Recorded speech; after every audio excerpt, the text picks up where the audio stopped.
Hello बच्चों, क्या हाल चाल और कैसी चल रही है पढ़ाई लिखाई? सब बढ़िया? तो भैया 5 लेक्चर्स 5 चैप्टर्स होने वाले। तो अब धीरे धीरे टेंशन बढ़ा रहा हूँ ना मैं। लास्ट टाइम में कमेंट देखा मैंने कहा यार, बोला सर डरा रहे हो कि बता रहे हो?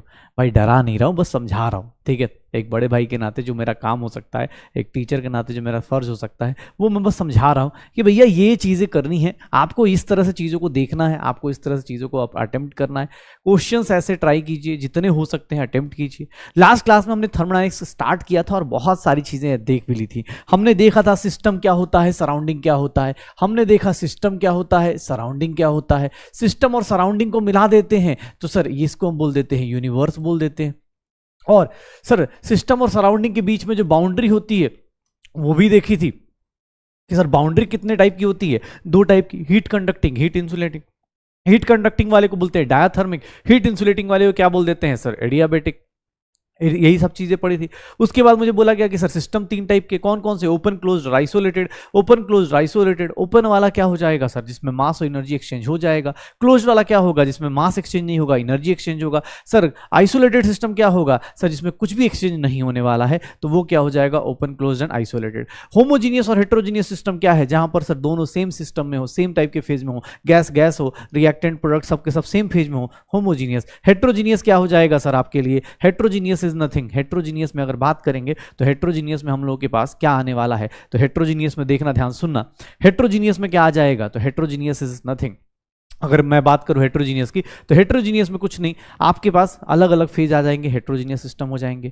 आपके पास अगर मैं बात करूं कि सर 2 टाइप के प्रॉपर्टीज ऑफ सिस्टम होती है, इंटेंसिव होती है, एक्सटेंसिव होती है। इंटेंसिव मतलब इंडिपेंडेंट ऑफ मास। फटाफट अपने नोट देख लेना, जो पीडीएफ डाउनलोड कर उसको चेक कर लेना। इंडिपेंडेंट ऑफ मास सर, उसमें वैसे लोग होते हैं जो डायरेक्टली एडिटिव नहीं होते हैं। एक्सटेंसिव प्रॉपर्टीज क्या होती हैं? जो एडिटिव इन नेचर होती है, जो एडिटिव होती हैं सर। एक्सटेंसिव प्रॉपर्टीज मास पे डिपेंड करती हैं। वो सर वो अपने पास एग्जांपल्स देख लीजिए। एक्सटेंसिव और इंटेंसिव प्रॉपर्टीज करने के बाद हमने ये भी पढ़ा कि इंटेंसिव प्रॉपर्टीज को अगर आप सर एक्सटेंसिव प्रॉपर्टी को अगर मास से डिवाइड कर दो, या एक्सटेंसिव प्रॉपर्टी को एक्सटेंसिव प्रॉपर्टी से डिवाइड कर दो, तो क्या बन जाता है? इंटेंसिव प्रॉपर्टी बन जाता है। इंटेंसिव प्रॉपर्टीज की बात करें तो इंटेंसिव प्रॉपर्टीज में हम लोग के लिए डेंसिटी एक एग्जांपल आया था, जिसका फॉर्मूले में मास आता है, लेकिन वो मास पे डिपेंड नहीं करता था। फिर हम लोग आ गए कि सर फंक्शंस, थर्मोडायनेमिक वेरिएबल्स की बात करें, थर्मोडायनेमिक फंक्शंस की बात करें, तो pressure, volume, temperature, they are the thermodynamic variables. इसको देखें तो 2 तरीके से हम मेजर करते हैं। 2 हमारे पास फंक्शन होते हैं या 2 हमारे पास वेरिएबल होते हैं। एक जो पाथ पे डिपेंड करता है, that is known as path function या पाथ वेरिएबल, उसके एग्जांपल हीट और वर्क मिले। एक हमने पढ़ा स्टेट फंक्शन, जिसके example internal energy, entropy, enthalpy, जो भी टर्म्स आएंगे वो सारे के सारे क्या मिलेंगे सर? इसके एग्जांपल्स मिल जाएंगे स्टेट फंक्शन के। सिमिलरली स्टेट फंक्शन में क्या होता है? उसको कोई मतलब नहीं कि आप किस रास्ते से जा रहे हो, उसको सिर्फ और सिर्फ किस बात से मतलब है कि इनिशियल और फाइनल क्या है, उस बात से मतलब है स्टेट फंक्शन को। स्टेट फंक्शन के बाद अगर हम बात करेंगे, स्टेट फंक्शन तक पढ़ लिया था, उसके बाद हमने देखा था कि भैया आपको अगर मैं जीरोथ लॉ बता दूं, जीरोथ लॉ बताऊं, तो जीरोथ लॉ क्या है कि सर आपका टेम्परेचर अगर थर्मल इक्विलिब्रियम में, मैं और आप थर्मल इक्विलिब्रियम में, आप किसी और के साथ थर्मल इक्विलिब्रियम में, तो हम तीनों मतलब एक दूसरे के थर्मल इक्विलिब्रियम में होंगे। तो जीरोथ लॉ पढ़ा था, लॉ ऑफ थर्मल इक्विलिब्रियम पे बेस्ड था। सर जीरोथ लॉ पढ़ने से पहले हमने एक चीज और पढ़ी थी, वर्क क्या होता है, हीट क्या होता है। हीट में सर 2 टाइप का हीट पढ़ा था हम लोगों ने। हीट में 2 टाइप का हीट पढ़ा था, सेंसिबल हीट और एक क्या पढ़ा था? Latent heat. कोई बोल रहा था अरे भैया ये अब स्पेसिफिक हीट कैपेसिटी ये सब चीजें आपको फिजिक्स के थर्मोडायनेमिक्स में भी आती हैं बेटा, आप वहां पर भी एक बार पढ़ते हो, वहां पर भी पढ़ते हो, तो इसलिए हम यहाँ ज्यादा टाइम नहीं लगा सकते। हमें केमिस्ट्री वाला पोर्शन करना है जो आप फिजिक्स में नहीं पढ़ पाओगे। ये देखिए ना, इसके वैल्यू क्या लिखी थी? C डेल्टा T लिखी थी। सर ये C क्या होता है? हीट कैपेसिटी होती है, जूल्स पर केल्विन होता है। यूनिट डायमेंशन लगाइए, MC डेल्टा T। सर ये C क्या होता है? सर जूल्स पर केल्विन पर ग्राम हो जाएगा या पर केजी हो जाएगा। या फिर NCM डेल्टा टी, सर ये क्या है? मोलर हीट कैपेसिटी है, जूल्स पर केल्विन पर मोल आ जाएगा, ये आ जाएगा। क्यूएल की बात करें तो क्यूएल क्या है? तो सर क्यूएल में बात करेंगे that is number of moles into L आ जाएगा, number of moles into L आ जाएगा, या फिर मास इनटू लैटेंट हीट आ जाएगा। सर यहां पर लैटेंट हीट 2 टाइप का होता है। जब सॉलिड से लिक्विड जाते हैं, लैटेंट हीट का मतलब क्या था कि सर टेम्परेचर चेंज नहीं करेगा और सिर्फ क्या चेंज होगा आपका? फेज चेंज होगा, उसको लैटेंट हीट बोलेंगे। कांस्टेंट टेम्परेचर पे सॉलिड से लिक्विड जाते हैं मेल्टिंग पॉइंट पे, लिक्विड से गैस जाते हैं बॉइलिंग पॉइंट पे। सर इधर से जाते टाइम एनर्जी देनी पड़ती है, उधर से आते टाइम एनर्जी क्या हो जाएगी, रिवर्स हो जाएगी। रिएक्शन को रिवर्स करेंगे, एनर्जी क्या हो जाएगी, माइनस हो जाएगी। तो ये चीजें पड़ी थी, सॉलिड लिक्विड गैस। पक्का फ्यूजन वेपराइजेशन क्या होता है, लैटेंट हीट, दो टाइप का, fusion latent heat, vaporization latent heat, ये चीजें हो गई। मुझसे किसी ने बोला कि सर ये हीट पढ़ लिया, फिर वर्क डन की बात करें तो वर्क डन क्या था, माइनस पी डेल्टा वी पढ़ा। क्यों? क्योंकि सर हमारे पास जो वर्क डन आएगा वो क्या आएगा, minus P external delta we. Sir ये कैसे निकालते हैं, तो वर्क डन एक यूनिट है जो प्रेशर और वॉल्यूम के कारण होगा। यहां पर हम लोग जब देखते हैं तो यहां पर हम लोग वर्क डन में ये नेगेटिव, सर साइन कन्वेंशन की बात करें, साइन कन्वेंशन की बात करें, ये नेगेटिव इसलिए ऐड किया गया ताकि हम आईयूपीएसी को फॉलो कर पाए। अगर मैं बोलता हूं work done by the system, तो आप सीधा सीधा याद रखिएगा, जब भी सिस्टम की एनर्जी लूज होगी वो क्या होगा, नेगेटिव होगा सर। और work done on the system होगा, अगर सिस्टम पे वर्क होगा, सिस्टम पे वर्क होगा तो वो एनर्जी देगा, मतलब पॉजिटिव होगा सर। अगर मैं बात करता हूं हीट की, अगर मैं हीट की बात करूं, heat bye the system, heat gained by the system अगर ले लेता हूं, heat absorb bye the system ले लेता हूं, heat absorb by the system ले लेता हूं, heat absorb by the system लेता हूं, तो heat absorb by the system क्या हो जाएगा सर, पॉजिटिव हो जाएगा। और heat released by the system जो होगा, heat released by the system जो होगा वो क्या हो जाएगा, नेगेटिव हो जाएगा, वो क्या होगा, नेगेटिव होगा। तो ये पॉजिटिव ये नेगेटिव, ऐसे करके हम लोग साइन कन्वेंशन फॉलो करेंगे। पक्का? तो ये हमारे पास साइन कन्वेंशन था हीट और वर्क का। इस तरह से चीजें हम लोग देखते हैं, सिस्टम हो गया, सराउंडिंग हो गया, बाउंड्री हो गई, सेंसिबल हीट, लैटेंट हीट, ये सारी चीजें हो गई। हम लोग यहां तक देख के अपने पास बैठे हुए थे, वर्क डन, हीट एब्जॉर्ब। पक्का? अब मुझसे किसने बोल दिया कि सर एक काम करते हैं सेंसिबल लैटेंट हीट के बाद मुझसे किसने बोल दिया कि सर एक काम और कर सकते हैं हम लोग, क्या? तो जैसे लैटेंट हीट है और सेंसिबल हीट है या वर्क है, इन सब लोगों को अगर रिलेट किया जाए तो एक वर्ड आता है that is known as internal energy, U या ई से रिप्रेजेंट करते हैं। सर ये क्या है, sum of all types of energy, सारे टाइप्स की एनर्जी को ऐड कर दीजिए, इसी को बोलेंगे इंटरनल एनर्जी या फिर यू बोलेंगे। सर ये क्या है, इसकी एग्जैक्ट वैल्यू निकाल नहीं सकते, it is a state function, it is extensive property, additive in nature, state function है, मतलब इनिशियल फाइनल पर डिपेंड करेगा, बीच रास्ते में क्या हो रहा है कोई फर्क नहीं पड़ रहा। तो U बाई ई क्या हो जाएगा सर, U और E क्या हो जाएगा, इंटरनल एनर्जी। इसका चेंज जो आता है that is related from sir first law of thermodynamics. Internal energy में चेंज दो ही तरीके से आ सकता है, या तो हीट से या फिर वर्क डन से, या तो हीट से या फिर वर्क डन से। देख लो भैया, delta U is nothing Q plus W आ जाएगा, delta U is nothing Q plus W आ जाएगा। और यहां से देखोगे delta U Q plus W, ये देख लीजिए अपने पास क्या होने वाला है, delta U is nothing Q plus W। ठीक है, अब यहां पर इस फॉर्मूले को फर्स्ट लॉ यूज करते टाइम बस एक ही चीज मैंने बोली है, बार बार बोली है कि भैया आपको क्या करना है, delta U is equal to Q plus W जब आप लिखेंगे इस फॉर्मूले को यूज करने के लिए आपको हमेशा साइन कन्वेंशन फॉलो करना है। साइन कन्वेंशन जरूर फॉलो कीजिएगा, नहीं करेंगे तो दिक्कत आ जाएगी भाई साहब। साइन कन्वेंशन जरूर फॉलो करना है, साइन कन्वेंशन फॉलो करते रहिए। Delta U is nothing Q plus W. पक्का? मुझसे बोल दिया गया कि सर ये चीजें हैं। अच्छा, क्यू प्लस डब्ल्यू हो गया। अच्छा अब देखिएगा, ध्यान सुनिएगा सर, डेल्टा यू। अब यहां पर हम लोगों ने क्या करा, टाइप्स ऑफ प्रोसेस शुरू करे, टाइप्स ऑफ प्रोसेस शुरू करे, अलग अलग टाइप के प्रोसेस लिए हम लोगों ने। एक हमने लिया आइसोथर्मल प्रोसेस। आइसोथर्मल प्रोसेस में क्या होता है कि sir temperature constant, ideal gas में अगर टेम्परेचर कांस्टेंट है तो इंटरनल एनर्जी का चेंज क्या हो जाएगा, जीरो। आइसोथर्मल प्रोसेस में P इंटू वी क्या होता है, कांस्टेंट। सर आइसोथर्मल प्रोसेस करने के बाद हमने क्या पढ़ा कि सर आइसोकोरिक प्रोसेस पढ़ा। आइसोकोरिक प्रोसेस में क्या होता है सर, वॉल्यूम कांस्टेंट होता है, डेल्टा वी जीरो हो गया, वर्क डन जीरो हो जाएगा। जितना भी इंटरनल एनर्जी का चेंज होगा because of work done, sorry heat होगा। यहां से मेरे पास डेल्टा यू की वैल्यू किसके इक्वल आ गई, heat at constant value, NCV delta T के इक्वल आ गई, निकाल दो।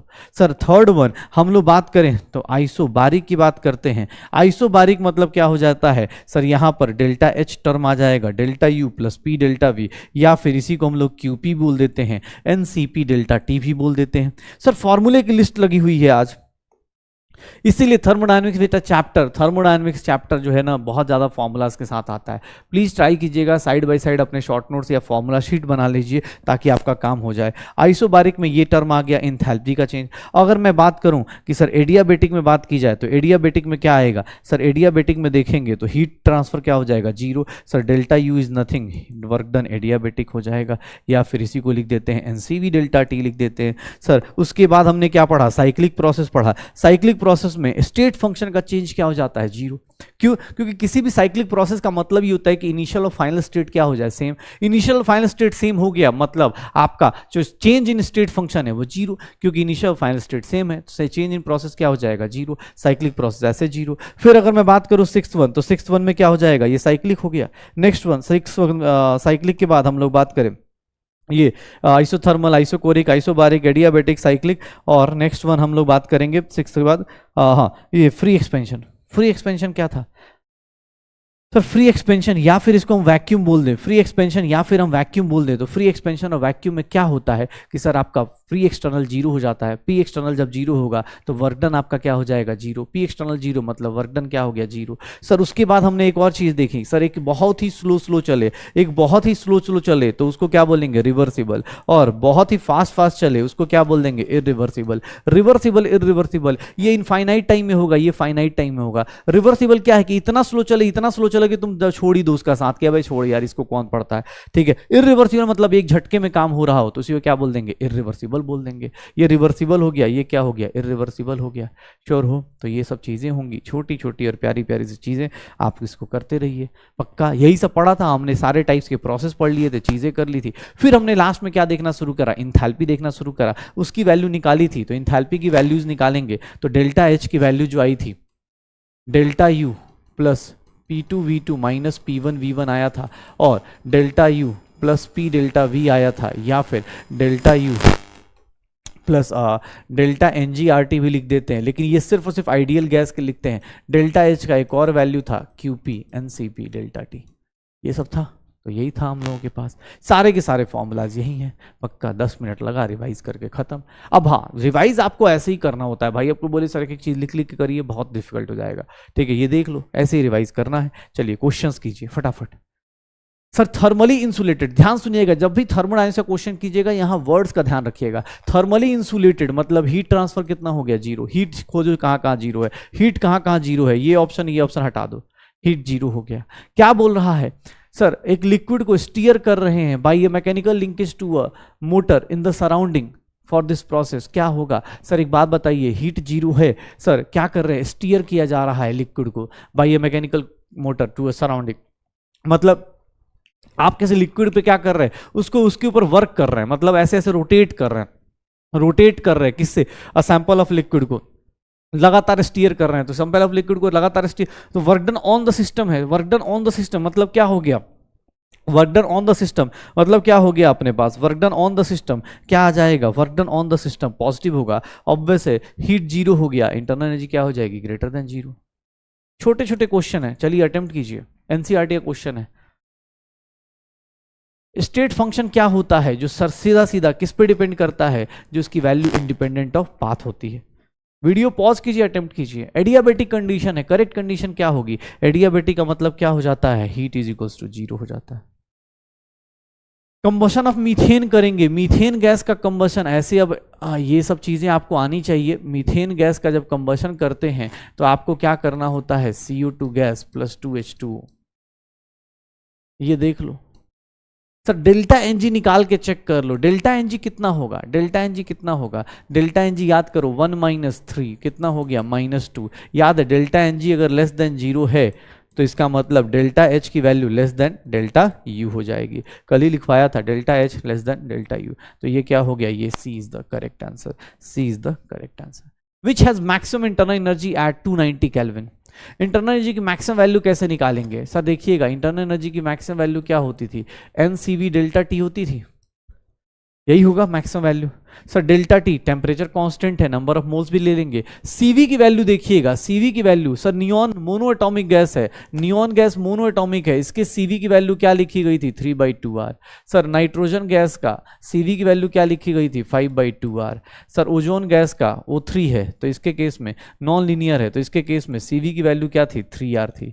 सर सबसे ज्यादा मैक्सिमम इंटरनल एनर्जी किसकी हो जाएगी, मैक्सिमम इंटरनल एनर्जी किसकी हो जाएगी सर, सीवी की वैल्यू जिसकी बड़ी होगी, सबसे बड़ी सीवी की वैल्यू किसकी है, ओजोन गैस की है, निकाल दो, ओजोन गैस की है, निकाल दो। 2 moles of helium gas undergoes a reversible cyclic process reversible cyclic process में जा रहे हैं, वर्क डन निकालना है। वर्क डन कैसे निकालते हैं? सी टू डी का वर्क डन निकालना है, सी टू डी का वर्क डन निकालना है, सी टू डी का वर्क डन निकालना है। अरे यार ये अभी नहीं देना था, चलो सी टू डी का वर्क डन निकालना है। ये इसलिए भी नहीं देना था क्योंकि आइसोथर्मल कंडीशन बस अभी डिस्कस करने वाला हूँ।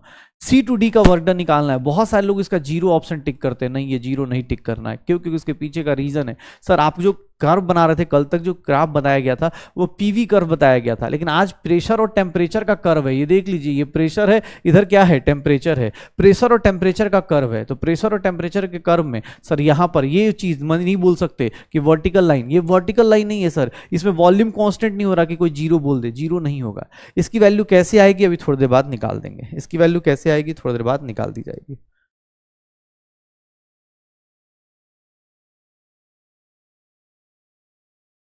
चलो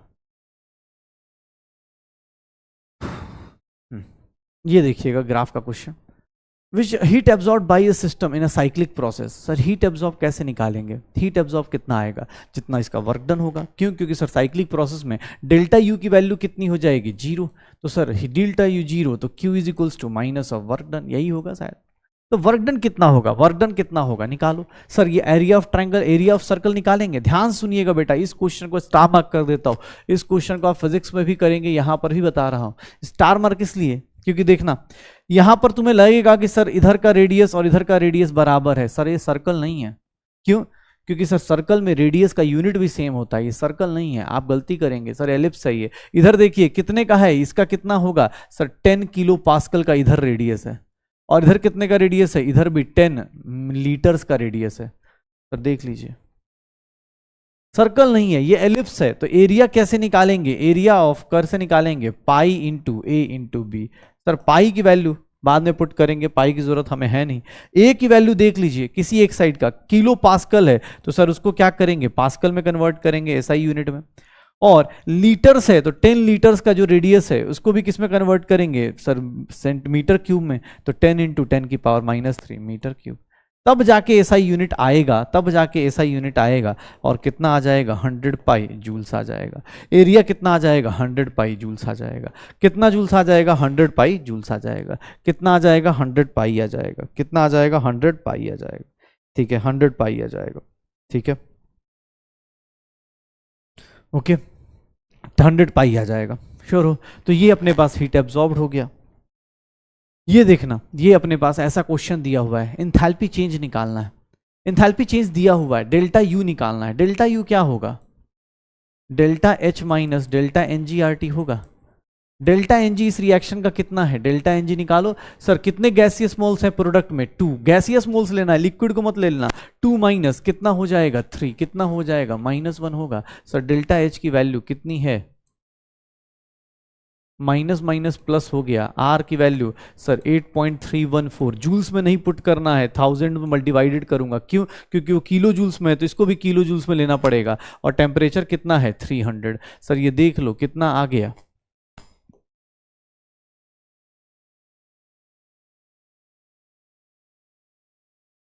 ये होगा सर, थोड़ा बहुत कम होगा, थोड़ा बहुत कम होगा। कितना कम होगा? सर ये दोनों में से ज्यादा हो रहा है, ज्यादा तो नहीं होगा, थोड़ा बहुत कम होगा। कितना कम होगा? सर 2.24 डिवाइड बाई 2, 2 पॉइंट, ये आंसर आ जाएगा। न्यूमेरिकल सॉल्व करने के लिए आपको कैलकुलेशन थोड़ा सा फास्ट करना पड़ेगा। अब जैसे मैंने देख लिया कि 8.314 इंटू 3/10 करेंगे, इंटू 3/10, ये कितना हो जाएगा? 25/10, 2.5, 2.5 कम करेंगे, इसके आसपास पहुंच जाएगा।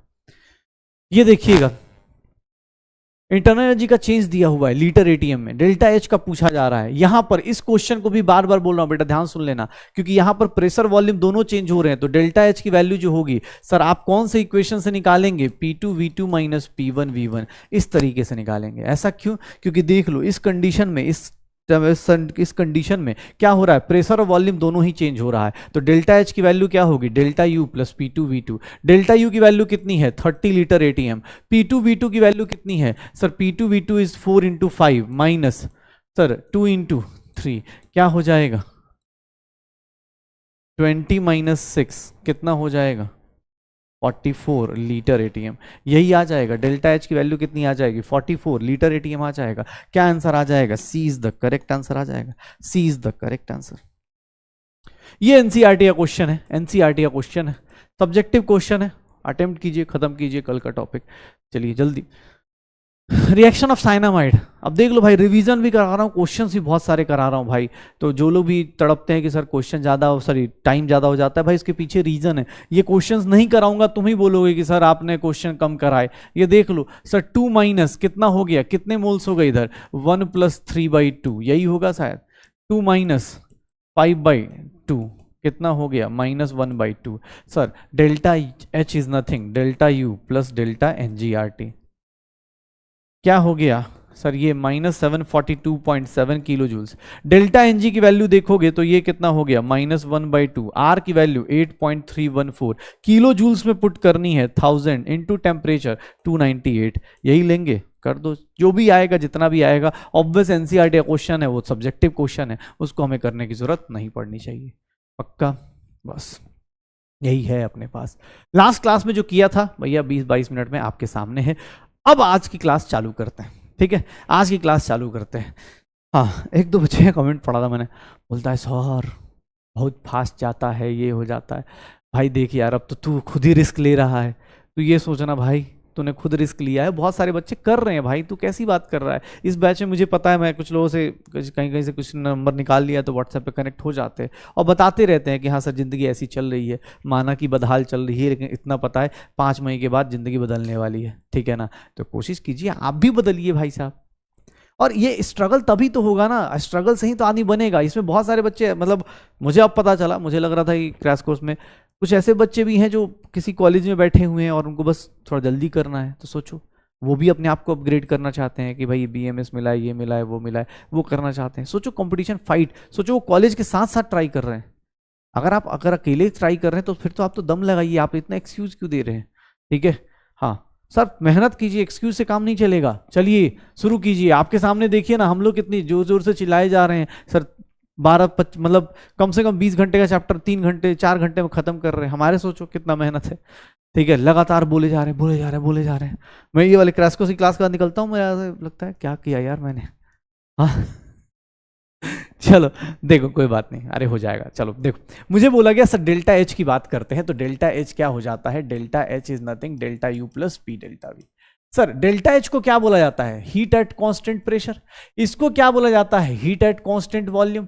और क्यूपी माइनस क्यूवी को हम लोग लिख सकते हैं पी डेल्टा वी, या फिर ये देखना ध्यान से, फॉर आइडियल गैस, क्योंकि एग्जाम हॉल में इसी के अलग अलग क्वेश्चंस होंगे बेटा। अब अगर मैं नहीं डिस्कस करूंगा तो फिर और आज ज्यादा आप बर्बाद हो जाओगे। डेल्टा एनजीआरटी, तो एग्जाम हॉल में आपको ऐसे क्वेश्चन भी दे दिए जाएंगे कि हीट एट कांस्टेंट प्रेशर और हीट एट कांस्टेंट वॉल्यूम का डिफरेंस बताइए। तो क्यूपी माइनस क्यूवी क्या हो जाएगा? डेल्टा एनजीआरटी के इक्वल। फिर देखिएगा ध्यान से, एक चीज और डिराइव होगी यहां पर। चलिए अब आप लोग एक काम करिए, बताइए क्यूपी की वैल्यू क्या होती है? NCP delta T. क्यूवी की वैल्यू क्या होती है? NCV delta T. यही होता है सर। ये डेल्टा एच हो गया और ये कितना हो गया? डेल्टा यू हो गया। अगर मैं बोल दूं कि फॉर 1 मोल, 1 मोल की बात की जाए तो 1 मोल के लिए क्यूवी की वैल्यू क्या होगी? CV delta T. और क्यूपी की वैल्यू क्या होगी? CP delta T. यही होगा, ध्यान से देखिएगा। पीवी इज इक्वल्स टू क्या होता है? एनआरटी। यहीं पे लिख देता हूं, पीवी इज इक्वल्स टू क्या होता है? एनआरटी। फॉर 1 मोल, अगर 1 मोल आपने लिख दिया, 1 मोल आपने लिख दिया तो sir PV is equals to क्या हो जाएगा? आरटी हो जाएगा। और अब मैं अगर बोलूं कि सर वॉल्यूम में जो चेंज आएगा वो किसके कारण आएगा? सर ऑब्वियस है आर कांस्टेंट होगा। किसके कारण आएगा? डेल्टा टी के कारण आएगा, क्योंकि आप 1 मोल के लिए पहले ही फिक्स कर चुके हो। आपने आइडियल गैस इक्वेशन उठाई, PV is equals to NRT put कर दिया, और PV is equals to NRT में 1 मोल ले लो, क्योंकि मैं सबको 1 मोल के लिए ड्राइव करूंगा। 1 मोल का जो रिजल्ट आएगा उसी को सर अगर 10 मोल बोलेगा मल्टीप्लाई कर दूंगा। तो देखना ध्यान से देखिएगा। सर ये क्या है? ध्यान से देखिएगा, ये इसको क्या लिख सकता हूं? 1 मोल के लिए लिख रहा हूं, और ये क्या लिख सकता हूं, आर डेल्टा टी लिख सकता हूं, delta T common, CP is nothing CV plus R, या फिर CP minus CV is nothing R. याद रखिएगा ये रिजल्ट किसके लिए होता है, एक मोल के लिए होता है। अगर कोई एन मोल्स के लिए बोल दे, ध्यान सुनना, फॉर एन मोल्स कोई बोल दे, एन मोल्स कोई बोल दे, तो सीपी माइनस सीवी का जो रिजल्ट होगा आर एन आर हो जाएगा। कितना हो जाएगा, एन टाइम्स आर आ जाएगा। सर सीधा सीधा इक्वेशन एग्जाम में पूछा जाता है, भरोसा ना हो ना किसी को थर्मोडायनेमिक्स पे, बेटा मैं बता रहा हूं, क्लास के बाद जाके आप प्रीवियस ईयर देखिएगा, आपको पता चल जाएगा, सीधा सीधा ये क्वेश्चन पूछा गया है, एक मोल का सीपी माइनस सीवी की वैल्यू बताओ, आर आ जाएगा। सीपी क्या है sir, heat capacity at constant pressure, CV क्या है, heat capacity at constant volume, CP minus CV की वैल्यू क्या आ गई, आर आ गई। एक बात बताओ, गामा क्या पढ़ा था कल, सीपी बाई सीवी पढ़ा था, गामा क्या पढ़ा था, सीपी बाई सीवी पढ़ा था, याद है सर। यहां पर हम देखना सर, सीपी को क्या लिख सकते हैं, गामा टाइम सीवी लिख सकते हैं। अब मैं देखना यहीं पे गेम खेलता हूं इसके साथ। अब कोई बोले और इस और कितना फॉर्मूला ड्राइव कर दिया, ये देखिएगा, gamma time CV minus CV is equals to R. Sir ये क्या लिख देंगे, सीवी को कॉमन ले लो तो CV is nothing R times gamma minus one. अरे सर ये कब आ गया, अरे भाई तुम्हारे सामने है, सी ये गामा माइनस वन कॉमन ले लो, नीचे से डिवाइड कर दो, what will be CP, CP क्या हो जाएगा, gamma times R upon gamma minus one. ये कहां से आया, तो सर यहां से आ गया, गामा टाइम सीवी हो गया। गामा की वैल्यू याद है कि गया, अरे गामा की वैल्यू कल लास्ट क्लास में लिखवाई भी थी भैया, गामा की वैल्यू अगर मोनो एटॉमिक गैस है तो सर सीपी की सीवी की वैल्यू 3/2r, सीपी की वैल्यू 5/2r, और गामा की वैल्यू सर 5/3, गामा की वैल्यू 5/3। सर डाई एटॉमिक है तो डाई एटॉमिक में क्या होगा 5/2r, सर ये क्या है 7/2r, सर ये क्या हो जाएगा 7/5। सर ट्राई एटॉमिक में बात करें और लीनियर में बात करें तो ये कितना होगा, सेम 5/2r 7/2r, सर ये क्या हो जाएगा 7/5 हो जाएगा। ट्राई एटॉमिक नॉन लीनियर की बात करें तो सर ये क्या हो जाएगा 3r, और ये क्या हो जाएगा 3r के बाद ये 4r, क्या हो जाएगा 4/3r हो जाएगा, निकाल दो पक्का। तो मोनो डाई और ट्राई एटॉमिक लीनियर ऐसे निकालते रहिए, ऐसे निकालते रहिए, श्योर है पक्का। तो ये छोटी छोटी चीजें बताओ और आंसर निकालो, छोटी छोटी चीजें करो आंसर निकालो, पक्का हो जाएगा सर, श्योर है, डन। चलिए ये अपने पास हमने सीपी और सीवी का रिलेशन निकाल दिया। अब यहीं से हम लोगों के पास क्या होता है कि जैसे मैं तुमसे एक बात पूछूं, ध्यान सुनना, अगर मैं वर्क डन निकालूं, किसके किसके केस में, वर्क डन, दो केसेस हमें याद रखने, वर्क डन किसके केस में निकालना चाहता हूं, आइसोथर्मल रिवर्सिबल प्रोसेस का, ध्यान सुनना, आइसोथर्मल रिवर्सिबल प्रोसेस का अगर मैं वर्क डन निकालना चाहूं तो इसका फॉर्मूला, बाकी लोगों का वर्क डन का फॉर्मूला क्या होता है सर, वर्क डन का फॉर्मूला होता है minus P external sir delta V, या फिर माइनस पी एक्सटर्नल सर क्या हो जाएगा V final minus V initial होगा, minus P external V final minus V initial हो जाएगा। आइसोथर्मल रिवर्सिबल प्रोसेस की बात करता हूं, आइसोथर्मल रिवर्सिबल प्रोसेस में बात करूं सर, रिवर्सिबल का मतलब क्या हो गया कि sir external pressure is equals to internal pressure, क्यों, क्योंकि आपको ही पता है रिवर्सिबल का मतलब यही था कि आपका ड्राइविंग फोर्स और अपोजिंग फोर्स ऑलमोस्ट इक्वल होगा। रिवर्सिबल बहुत स्लोली चलता है, इनफाइनाइट टाइम में चलता है, तो इसका मतलब एक्सटर्नल और इंटरनल प्रेशर क्या होगा, जीरो, सर इक्वल होगा। आइसोथर्मल का मतलब क्या हो गया, delta U zero, sir delta U zero मतलब Q is equals to W, या W is equals to minus Q. Sir एक बात बताइएगा, वर्क डन निकालने गए तो D W is nothing minus P external, delta भी लिख सकते हैं sir, work done minus P external को पी इंटरनल लिख सकता हूं, और पी इंटरनल आपको ही पता है, पी इंटरनल को क्या लिखा जा सकता है, N R T by V L N V. चलिए सर अब इंटीग्रेशन कर देते हैं, डी डब्ल्यू का integration and minus N R T D B by V का इंटीग्रेशन, V1 से लेकर V2 तक। Sir work done isothermal reversible का जो फॉर्मूला निकल के आएगा minus N R T L N V2 by V1 निकल के आ जाएगा, इसका इंटीग्रेशन करेंगे एल एन आएगा, L N V2 by V1 निकल के आ जाएगा। या फिर हम बात करें माइनस एन आर टी, अगर एल एन वॉल्यूम का, आइसोथर्मल केस में एक चीज और पड़ी थी कि P1 V1 is equals to P2 V2, या हम बोल सकते हैं P1 by P2 is nothing V2 by V1 होता है आइसोथर्मल केस में, क्योंकि टेम्परेचर कांस्टेंट है तो मैं यहां ये भी लिख सकता हूं सर 1 क्या है इनिशियल, 2 क्या है फाइनल, देख लो अपने पास। वर्क डन आइसोथर्मल रिवर्सिबल ऐसे निकाला जाता है। ये आपको डेरिवेशन नहीं करना है, आपको अपने फॉर्मूला चार्ट में ये ध्यान रखना है कि भैया अगर मैंने बोला वर्क डन आइसोथर्मल रिवर्सिबल तो आप याद रखेंगे, आप इसको याद रखिएगा सर ये क्या हो जाएगा, अगर लॉग लेते हैं तो लॉग फाइनल माइनस इनिशियल, या फिर इसी के ऊपर log P1 upon P2, log P1 upon P2 work done isothermal reversible, ऐसे कर लेंगे हो जाएगा सर। तो आइसोथर्मल रिवर्सिबल ऐसे चलता है। मुझसे किसने बोल दिया कि सर ये वर्क डन का फॉर्मूला हो गया, आइसोथर्मल रिवर्सिबल का फॉर्मूला हो गया -2.303 nRT लॉग, ऐसे निकाल दो। अच्छा किसने बोल दिया कि सर एक काम करते हैं, एक काम करते हैं, ये देखिएगा आइसोथर्मल रिवर्सिबल प्रोसेस में मुझसे बोला गया कि sir work done isothermal reversible process है, और इस केस में -2.303 nRT log V2 by V1 ले लॉग P1 बाई P2 आ जाएगा, लॉग P1 बाई P2 आ जाएगा, ऐसे ऐसे चीजें होंगी। ठीक है, आइसोथर्मल रिवर्सिबल प्रोसेस हो गया। अब इसके साथ एक दूसरा कंडीशन भी आता है। दूसरा कंडीशन क्या आता है, ध्यान सुनना, दूसरा प्रोसेस क्या आता है, एडियाबेटिक प्रोसेस। एडियाबेटिक प्रोसेस में क्या होता है, बात सुनना अपने पास, एडियाबेटिक प्रोसेस में क्या होता है, एडियाबेटिक प्रोसेस में क्या होता है सुनिएगा सर। एडियाबेटिक प्रोसेस में Q is equals to 0 sir, delta U is nothing work done adiabatic, और डेल्टा U की वैल्यू क्या होती है NCV डेल्टा T। CV की वैल्यू जस्ट अभी निकाली है NR अपॉन गामा -1, T को क्या लिख सकता हूं T2 माइनस T1, पक्का सर। ये देखिएगा डेल्टा वर्क डन एडियाबेटिक का फॉर्मूला जो होगा वो क्या लिखा जा सकता है NR T2 minus NR T1 upon gamma -1। Sir work done adiabatic का एक फॉर्मूला और आ जाएगा P2 V2 minus P1 V1 upon gamma -1। Sir work done adiabatic का एक फॉर्मूला ये भी आ जाएगा, देख लीजिए NRT1 को क्या लिख सकते हैं P1 V1, NRT2 को क्या लिख सकते हैं P2 V2। Work done adiabatic निकाल दीजिए, वर्क डन एडियाबेटिक निकाल दीजिए, गामा -1 कर दीजिए, आंसर आएगा। तो ये आइसोथर्मल रिवर्सिबल प्रोसेस, दो ही लोगों का आपको वर्क डन पता होना चाहिए। क्वेश्चन पे क्वेश्चन कीजिए। गामा तो पता है ना अपने को, गामा क्या होता है, गामा इज नथिंग, अलग अलग केसेस में डायटोमिक में गामा की वैल्यू अलग होगी, ट्राइएटोमिक में अलग होगी। ये दो फॉर्मूले सर देखिए। अच्छा वर्क डन का फॉर्मूला आ गया तो आइसोथर्मल में हीट क्या होता है, जस्ट उसका माइनस, मतलब अगर कोई हीट का फॉर्मूला पूछे वर्क डन निकाल दो, उसी का अपोजिट निकाल देना आइसोथर्मल में, क्योंकि वर्क डन और हीट क्या होते हैं, इक्वल होते हैं बस।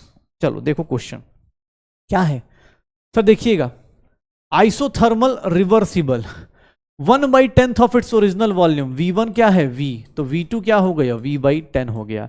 चलिए अब बताइएगा क्या होगा, वर्क डन निकालना है सिस्टम के ऊपर, कैसे करेंगे sir, work done isothermal reversible निकालना है, that will be -2.303 nRT log, sir अब फॉर्मूले को बार बार लिखेंगे तो ही याद होगा ना सर। ये देखिएगा -2.303, n की वैल्यू 1, R की वैल्यू जूल्स में निकालना नहीं कैलोरी में निकालना है, 2 इंटू टेम्परेचर की वैल्यू 500 लॉग V2 की value sir 1V/10 upon V मतलब इंटू 1/V, तो लॉग 1/10 इज नथिंग प्लस -1, तो 2.303 इंटू 1000 आ गया सर, 1000 आ गया, ये कैलोरी आ जाएगा। किलो कैलोरी में आंसर देना है तो किलो कैलोरी में कितने से डिवाइड कर दोगे सर, 1000 से डिवाइड कर दोगे, 2.303 किलो कैलोरी आ गया। कितना आ जाएगा 2.303 किलो कैलोरी आ जाएगा, कितना आ जाएगा 2.303 किलो कैलोरी आ जाएगा,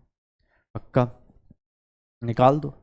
तुमसे कोई बोले सर ये देखिएगा इस क्वेश्चन को देखिएगा, ठीक है इस क्वेश्चन को देखिए तो क्या आएगा, the maximum work obtained by isothermal reversible expansion, फिर से वही आइसोथर्मल रिवर्सिबल एक्सपेंशन कैलोरी में निकालना है। वर्क डन आइसोथर्मल रिवर्सिबल कैसे निकालेंगे sir, isothermal reversible -2.303 nRT log V2 by V1। V2 कितना है सर, ये देखिएगा 2.24 हो गया सर, -2.303, n की वैल्यू कितनी है सर 1 है, R की वैल्यू कितनी लूँ कैलोरी में लेना है, टेम्परेचर की वैल्यू कितनी है 300 लूंगा, 27 मत ले लेना भाई, पता चला बर्बाद हो गए। log 10 कितना हो जाता है 1 सर, कितनी वैल्यू आ जाएगी निगेटिव में, कितनी वैल्यू आ जाएगी 600 × 2, निगेटिव में इतनी वैल्यू आ जाएगी। फिर से work done isothermal reversible, again देख लो वर्क डन कैसे निकलेगा, किलो जूल्स में निकालना है, सीधा सीधा फॉर्मूला पुट करो, N R T log sir V2/V1 40/4 sir minus 2.303 N1 R sir 1 N नहीं 2 आर की वैल्यू कितनी लूंगे किलो जूल्स में 8.314/1000 किलो जूल्स में लेना है। टेम्परेचर कितना है सर, अगेन ये 300 हो गया, और लॉग कितना हो गया 10, लॉग 10 की वैल्यू कितनी हो गई 1। सर ये आंसर कितना आ जाएगा, सर ये आंसर आ जाएगा -2.303 इंटू, या ऐसे कर देता हूँ सर, ये 00 से 00 गया, ये कितना आ जाएगा 4.606 इंटू 8.314 इंटू 3 अपॉन कितना आ जाएगा 10 आ जाएगा, इंटू क्या आ जाएगा 8 4 32, 32 इंटू 3 96, 100 के आसपास, 100/10, 100/10 देख लो अप्रॉक्सीमेटली आंसर 100/10 कितना आ जाएगा सर 100/10, 10 के आसपास का आंसर टिक मारूंगा, 10 के आसपास का आंसर टिक मार दूंगा, आंसर आ जाएगा। श्योर हो, पक्का, चलो भाई ये निकल जाएगा। देख लो अब हम लोगों के पास सारा का सारा चीजें अब कर चुके हैं, तो अब देखना यहाँ से क्या क्या चीजें आने वाली हैं, अब क्या क्या चीजें आने वाली हैं, तो ये देखो अब हम लोग कहाँ बढ़ने वाले हैं, तो इसके केस में देखेंगे क्योंकि अब इंथैल्पी और इसकी चीजें बात करेंगे। ये देखो ये तो कर लिया, हाँ अब इस क्वेश्चन को करके दिखाओ, अब इस क्वेश्चन को करके सकते हो कैसे सर, C2D कौन सा प्रोसेस है, आइसोथर्मल प्रोसेस है, आइसोथर्मल प्रोसेस है, रिवर्सिबल प्रोसेस है, तो वर्क डन यहां पर क्या आएगा, आइसोथर्मल रिवर्सिबल का वर्क डन क्या होता है -2.303, -2.303 ना लेके nRT ln P1/P2 ले सकते हैं, कैसे, क्योंकि सर यहां प्रेशर दिया है, देखिएगा C2D क्या है, आइसोथर्मल प्रोसेस है, टेम्परेचर कांस्टेंट है, सर प्रेशर फाइनल कितना है, इनिशियल कितना है वो देख लीजिए, n की वैल्यू कितनी है सर 2 है, r की वैल्यू कितनी है सर, r की वैल्यू नहीं लेनी है, r ही रखना है, टेम्परेचर कितना है सर, टेम्परेचर इस कंडीशन पे कितना है 400 है, ln P1 कितना है, शुरुआत का प्रेशर कितना है 1 है, सर क्या हो जाएगा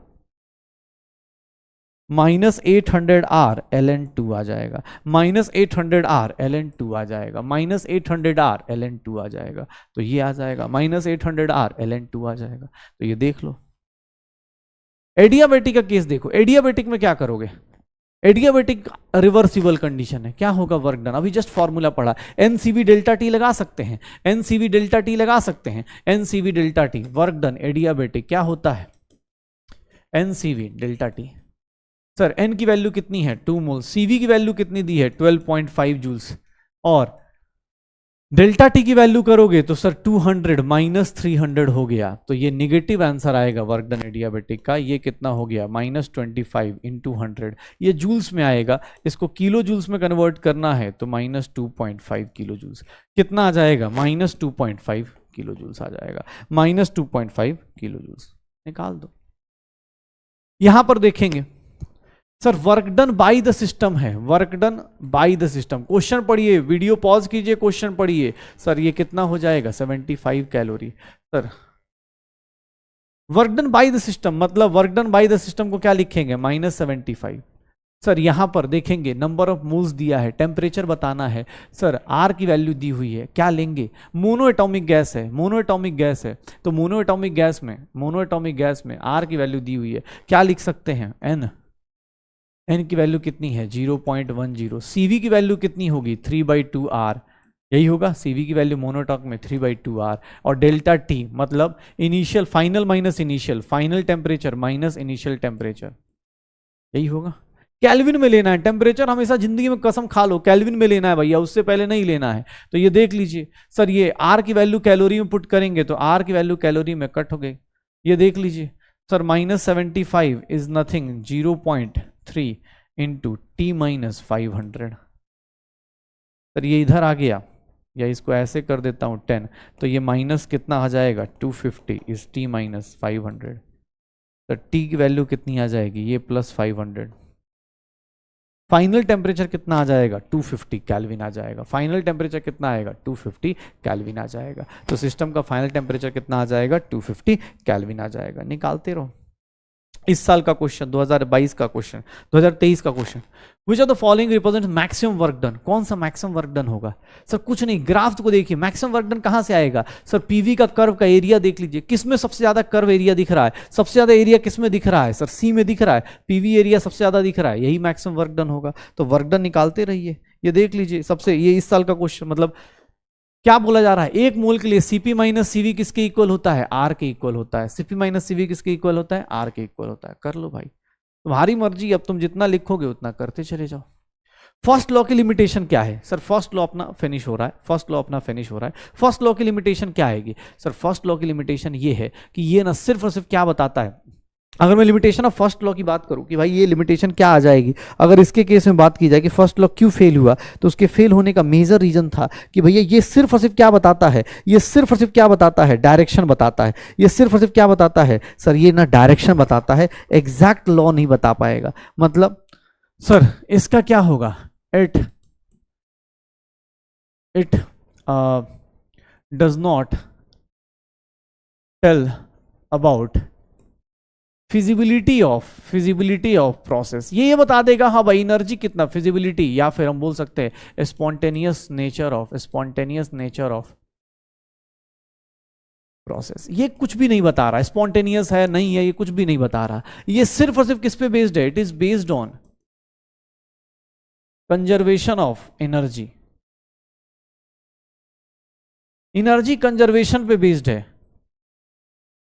नो आइडिया, ये किसी के बारे में नहीं बताएगा। No idea about direction and form of energy, form and loss of energy. कहाँ कहाँ लॉस हो रहा है, किस टाइप का डायरेक्शन है, किस टाइप में एनर्जी कहाँ लॉस होगी, इसके बारे में ये कुछ भी नहीं बता पाया। फर्स्ट लॉ इसीलिए फेल हो गया कि इसके हिसाब से दुनिया में क्या है, एनर्जी कंजर्व है। जैसे फर्स्ट लॉ में मैं क्या बोलूँ, मैं डायरेक्ट बात करूँ, मैं बोलूँ फर्स्ट लॉ के हिसाब से क्या है कि मैं पढ़ा रहा हूँ, तुम पढ़ रहे हो और सिलेक्शन हो जाएगा। लेकिन तुम्हें ही पता है, मैं पढ़ा रहा हूं, तुम कितना पढ़ रहे हो, तुम कितनी मेहनत कर रहे हो, कितना सिलेक्शन होगा तुम्हें पता चलेगा। दोनों में डिफरेंस है ना। आइडियली क्या होता है? फर्स्ट लॉ आइडियल सिचुएशन है कि सर आपने जितना पढ़ाया उतना मुझे समझ में आया, मैंने उतने क्वेश्चंस जो डीपी दिए गए उतनी प्रैक्टिस करी, पीवाईक्यूज किए, सर जाके सिलेक्शन ले लिया। ये आइडियल कंडीशन है। लेकिन यार रियलिटी में ऐसा नहीं होता ना। रियलिटी में क्या होता है? रियलिटी में भैया अलग भागा दौड़ी चलती है। रियलिटी में क्या होता है? सर रियलिटी ना देखोगे, हमारी रियलिटी कुछ और होती है। हमारी रियलिटी क्या होती है? ध्यान सुनना, हमारी रियलिटी, अब देखो, अब हमारी जिंदगी में सर फर्स्ट लॉ फेल हुआ क्यों? क्योंकि अब हमारी जिंदगी में दो टाइप के प्रोसेस आते हैं। दो टाइप के प्रोसेस आते हैं। कौन कौन से? सर एक को बोलते हैं स्पॉन्टेनियस प्रोसेस, या फिर इसी को बोल देते हैं फिजिबल प्रोसेस, जो अपने आप हो जाए, स्पॉन्टेनियस प्रोसेस और feasible process. Non spontaneous process, sir ये क्या है? नॉन स्पॉन्टेनियस प्रोसेस है। ये क्या है? या नॉन फिजिबल प्रोसेस है। ये क्या है? नॉन फिजिबल प्रोसेस है। Sir non spontaneous non feasible process है। ये देख लीजिए sir, spontaneous feasible process, non spontaneous non feasible process. Sir spontaneous process में और नॉन स्पॉन्टेनियस प्रोसेस में क्या फर्क पड़ने वाला है? स्पॉन्टेनियस मतलब जो अपने आप हो, मतलब without any external force, occurs without any external force. जैसे तुम्हारा मोबाइल पे टाइम वेस्ट करना, without any external force, without any external force, without any external force, मतलब किसी एक्सटर्नल फोर्स की जरूरत नहीं है, अपने आप हो रहा है। और यहां पर sir occurs with the help of, जब तक लात जूते खा के नहीं पढ़ाई कर रहे, with the help of external force. एक बात बताओ, तुम्हें ही पता है पढ़ना, सर ये कौन सा प्रोसेस है? Non spontaneous. अगर मैं यहां पर डेली ना आके पढ़ाया जाए या आपको ना बोला जाए, तो आप किताब में भी सब कुछ वही लिखा है। आप कोई भी किताब उठा के देख लो, आप कोई भी किताब उठा के देख लो, मतलब अगर किसी ने कर लिया हो, शायद मुझे एक दो बच्चे ने तो चलो वही है, कुछ बच्चे बात मान लेते हैं। इसने तो मुझे बताया कि सर मैं नोट्स 45 डेज वाली बुक खरीदी, उसी में कर दिया, सारा का सारा उसी पे लिख दिया है, ठीक है, उसी में ऐड कर रहा हूँ कि मुझे बस मतलब ठीक है, थोड़ा चलना है तेजी से। आपको भी यही काम करना है।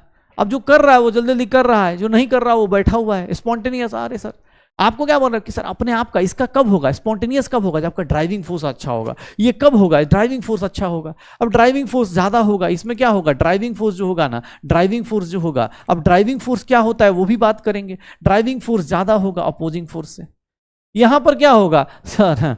ड्राइविंग फोर्स जो होगा ना कम होगा। मतलब जैसे तुम्हारे पढ़ाई करने का, जैसे मैं तुमसे बोलूं तुम क्यों पढ़ोगे, तुम क्यों पढ़ना चाहते हो? कोई बच्चा पढ़ना चाहता है, खुद से पढ़ रहा है, क्यों पढ़ रहा है? क्योंकि उसको दो चीजें से मतलब है। याद रखिएगा, स्पॉन्टेनियस अपने आप हो जाएगा, नॉन स्पॉन्टेनियस जैसे तुम्हारा मोबाइल पे टाइम वेस्ट करना, गूगल पे अपने पास इधर उधर भटकना, ये क्या स्पॉन्टेनियस के लिए कोई मतलब फोर्स की जरूरत नहीं। कभी कहीं सुना क्या कि मेरे बगल में सर एक बच्चा था, उसको खेलने नहीं आता था, उसके लिए इसके खेलने के लिए ट्यूशन लगाया गया कि वो खेलना सीखे, मोबाइल चलाना सीखे? नहीं, इसकी जरूरत नहीं पड़ती, क्योंकि वो अपने आप हो जाता है। आप उस पर टाइम कहीं भी कितना ही वेस्ट कर सकते हो, उसके लिए नहीं जरूरत पड़ती। इसके लिए जरूरत पड़ती है, नॉन स्पॉन्टेनियस प्रोसेस के लिए आपको एक्सटर्नल फोर्स की जरूरत होती है, क्योंकि यहां पर आपके पास अपोजिट फोर्सेस बहुत होते हैं। जैसे मैं बोलूंगा पढ़ो, क्वेश्चन करो, सर मोबाइल पे ना एक नोटिफिकेशन आएगा और आपकी जिंदगी बर्बाद।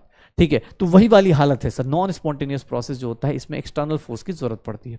स्पॉन्टेनियस जो अपने आप हो, अब ये अपने आप फिजिबल प्रोसेस अपने आप कैसे होता है? तो एक्चुअली देखो, हमारा ड्राइविंग फोर्स जो होता है ना, वो दो तरीके के होते हैं। जैसे तुम सब लोग एक बात बताओ, इतनी मेहनत क्यों कर रहे हो? मतलब जिस जमाने में नेटफ्लिक्स पीडब्ल्यू से सस्ता सब्सक्रिप्शन दे रहा हो, नेटफ्लिक्स पे जिस मोबाइल पे या जिस लैपटॉप पे तुम देख रहे हो, नेटफ्लिक्स 200 रुपये में शायद सब्सक्रिप्शन दे देता है पर मंथ, मतलब पूरे महीने का 2400 रुपये। और नेटफ्लिक्स पे इतनी सारी चीजें बर्बाद होने के लिए काफी हैं, लेकिन तुम तब भी हम जैसे लोगों को सह रहे हो दिन भर में। मतलब होता है ना कि भाई जहाँ शाहरुख खान ऐसे बाहें खोल के खड़ा है और तुम हम जैसे लोगों को देख रहे हो, क्यों है? क्यों देख रहे हो? क्योंकि तुम्हें पता है कि यार यहाँ पर ना जो सर मेरा ड्राइविंग फोर्स है, वो मुझे पता है वो सब चीजें बाद में देख सकता हूं। मेरा ड्राइविंग फोर्स दो चीजों पे है। एक, सर मुझे क्या चाहिए? मेरा ड्राइविंग फोर्स, हम लोग इसलिए पढ़ रहे हैं, एक क्या चाहिए? स्टेबिलिटी चाहिए। स्टेबिलिटी गेन करेंगे, मतलब स्टेबिलिटी, मैक्सिमम स्टेबिलिटी आएगी। और स्टेबिलिटी जब गेन करते हो ना, तो याद रखना एनर्जी क्या हो जाती है? मिनिमम हो जाती है। मतलब ऑब्वियस है, सुना होगा ना, बड़े लोग बड़े शांत होते हैं, बड़े झुके हुए लोग होते हैं। क्यों? क्योंकि सर स्टेबिलिटी ज्यादा होती है, एनर्जी क्या हो जाती है? मिनिमम। और अगर ड्राइविंग फोर्स, दूसरा ड्राइविंग फोर्स देखो, तो तुम क्या करना चाहते हो सर? अपनी रैंडमनेस बढ़ाना चाहते हो। सर दो ही चीज होती हैं, मैक्सिमम रैंडमनेस या डिसऑर्डरनेस। सर दो ही ड्राइविंग फोर्स आपको लेके जाते हैं कि आप पढ़ाई कर रहे हो, हम जैसे लोगों को आप झेल रहे हो मोबाइल पे। क्यों? क्योंकि सर आपको ही पता है दो ही चीजें हैं, स्टेबिलिटी ज्यादा हो जाएगी, क्योंकि आप डॉक्टर बन जाओगे, आप अपने आप लाइफ में स्टेबल हो जाओगे, आप कुछ भी बोलोगे लोग बात मान लेंगे। अभी आप बोलोगे दिन में इतने घंटे पढ़ाई करो, वो पढ़ाई करो, कोई पूछने वाला नहीं है। लेकिन जैसे ही कॉलेज में सिलेक्शन चले गए, जैसे ही डॉक्टर बनने की प्रोसेस में चले गए, सर आपकी बात ना आप बोल दोगे ना कि उल्टा लेट के पढ़ो, ऐसे पढ़ो, वैसे पढ़ो, सब लोग बात मान लेंगे। सब देखोगे ना, यूट्यूब पे ज्ञान की गंगा बह रही है, मोटिवेशन में मोटिवेशन बह रहा है। क्यों? क्योंकि सर वहां पर ऑब्वियस है आपकी क्या चल रही है, वहां पर क्या स्टेबिलिटी आ गई है, तो कोई भी बात सुन लेगा। और दूसरी चीज, एक तो स्टेबिलिटी के लिए आपका ड्राइविंग फोर्स होता है, आप चाहते हो जिंदगी में स्टेबल हो जाओ। दूसरा सर रैंडमनेस बढ़ जाए। अभी क्या है, घर वालों से कुछ पूछ के जाना पड़ता है, कहाँ जाएं कहाँ जाएं कहाँ ना जाएं, दोस्त के बर्थडे पे चले गए तो डांट खाना है, इधर चले गए तो डांट खाना है। लेकिन जैसे ही डॉक्टर बन गए तो आपको ही पता है रैंडमनेस बढ़ सकती है। कॉलेज जाओगे, कॉलेज में झूठ बोल के कहीं और चले जाओगे, किसी और के साथ घूम रहे होगे, रैंडमनेस बढ़ जाती है। तो हमारा दो ही ड्राइविंग फोर्स है, पूरे प्रोसेस में दो ही ड्राइविंग फोर्स होता है। एक स्टेबिलिटी का होता है जहां एनर्जी कम की जाती है, और एक रैंडमनेस का होता है, रैंडमनेस या डिसऑर्डरनेस ज्यादा हो जाती है। तो आपके ड्राइविंग फोर्स दो ही होते हैं, इन्हीं के ऊपर वर्क करना होता है। ड्राइविंग फोर्स दो होते हैं। स्टेबिलिटी का मतलब एनर्जी कम होना, एनर्जी इंथैल्पी के टर्म्स में मेजर कर लेंगे। लेकिन ये रैंडमनेस कैसे मेजर करें? ये ड्राइविंग फोर्स कैसे मेजर होगी? रैंडमनेस किसी के अंदर कितनी होगी, ये कैसे मेजर करेंगे? तो इसके लिए हम एक नया टर्म डिराइव करते हैं, और नया टर्म होता है entropy.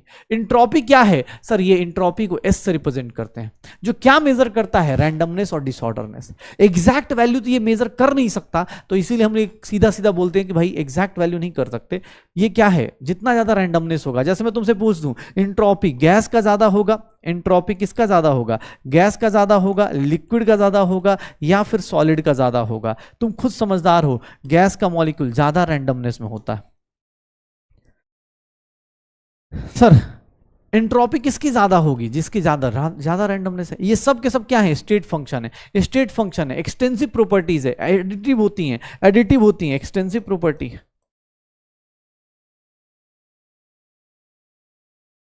Sir extensive property, state function का मतलब क्या हुआ? सर जो चीज भी बोल दिया जाए ना स्टेट फंक्शन है, तो मान लो कोई रिएक्टेंट है, ध्यान सुनना। अब अगर रिएक्शन की बात कर दी जाए तो रिएक्टेंट है और प्रोडक्ट है। अगर मैं बोलता हूं कि सर इंट्रोपी क्या है? स्टेट फंक्शन है, तो ध्यान सुनिएगा, इंट्रोपी ऑफ रिएक्शन अगर आपको बोल दिया जाए निकालने को, तो कुछ नहीं करना, ध्यान सुना। सर इंट्रोपी क्या होती है? State function. किस पे डिपेंड करेगी? फाइनल माइनस इनिशियल पे। मतलब मैं क्या करूंगा? इंट्रोपी ऑफ प्रोडक्ट, प्रोडक्ट की जितनी इंट्रोपी है, जितने मोल्स हैं उनकी इंट्रोपी, माइनस रिएक्टेंट की इंट्रोपी करूंगा, माइनस रिएक्टेंट की इंट्रोपी करूंगा। देख लो, तो किसी भी रिएक्शन के अंदर अगर आप एंट्रोपी देखना चाहते हैं तो प्रोडक्ट माइनस क्या कीजिए, रिएक्टेंट कीजिए, प्रोडक्ट माइनस क्या कीजिए, रिएक्टेंट कर दीजिए। रिएक्टेंट से प्रोडक्ट जा रहे हैं, S reaction, delta S reaction, product minus reactant होगा, ये अपने पास चीजें होंगी। पक्का। तो entropy is nothing thermodynamic state function है which is a measure of randomness और डिसऑर्डरनेस। जितना ज्यादा रैंडम होगा उतनी ज्यादा एंट्रोपी होगी। एंट्रोपी जो स्टेट फंक्शन किस पे डिपेंड करता है, इनिशियल और फाइनल स्टेट पे डिपेंड करता है, इनिशियल और फाइनल स्टेट पे डिपेंड करता है, यही होगा। पक्का। तो एंट्रोपी एक थर्मोडायनेमिक स्टेट प्रॉपर्टी है जो रैंडमनेस और डिसऑर्डरनेस को मेजर करेगा, एक्सटेंसिव प्रॉपर्टी होगी। पक्का हो जाएगा सर। अब इंट्रोपी को तुमसे कोई नॉर्मल कोई क्वेश्चन पूछे, टेम्परेचर बढ़ाओगे, टेम्परेचर बढ़ाओगे तो क्या होगा, अब सोचना खुद से। टेम्परेचर बढ़ाओगे तो ध्यान सुनना कुछ लाइंस, टेम्परेचर बढ़ाओगे, अच्छा एक मिनट, अगर टेम्परेचर बढ़ाते हो, अगर टेम्परेचर बढ़ाते हो, ध्यान सुनना कुछ लाइंस, अगर टेम्परेचर बढ़ाते हो तो एंट्रोपी क्या होगी, इंक्रीज होगी। क्यों? क्योंकि सर टेम्परेचर बढ़ाना मतलब मॉलिक्यूल्स की काइनेटिक एनर्जी का बढ़ना, काइनेटिक एनर्जी बढ़ेगी तो ऑब्वियस एंट्रोपी बढ़ेगी। सर टेम्परेचर कम करोगे एंट्रोपी कम होगी। ध्यान सुनिएगा ये दो lines.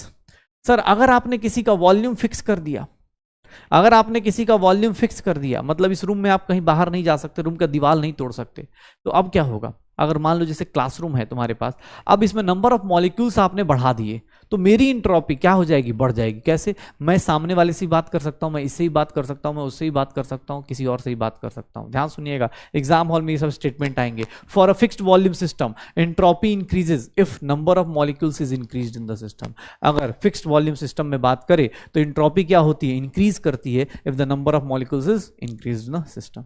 Sir fixed number of molecules होंगे तो आप वॉल्यूम बढ़ाएंगे, जैसे मान लो मॉलिक्यूल्स फिक्स कर दिया और आप अगर वॉल्यूम बढ़ाते हैं तो सडनली मेरी इंट्रोपी फिर से बढ़ जाएगी। क्यों? क्योंकि sir number of molecules fixed हैं, लेकिन मेरी इंट्रोपी क्यों बढ़ रही है, बिकॉज मैं क्या कर सकता हूं, दूर दूर तक जा सकता हूं। अगर इस रूम की दीवार अपने पास बड़ी हो जाए तो मैं क्या करूंगा, वहां तक चला जाऊंगा, मेरी रैंडमनेस वहां तक चली जाएगी। तो दोनों कंडीशन में, चाहे वॉल्यूम फिक्स करिए चाहे नंबर ऑफ मॉलिक्यूल्स फिक्स करिए, हमेशा इंट्रोपी बढ़ेगी ही बढ़ेगी।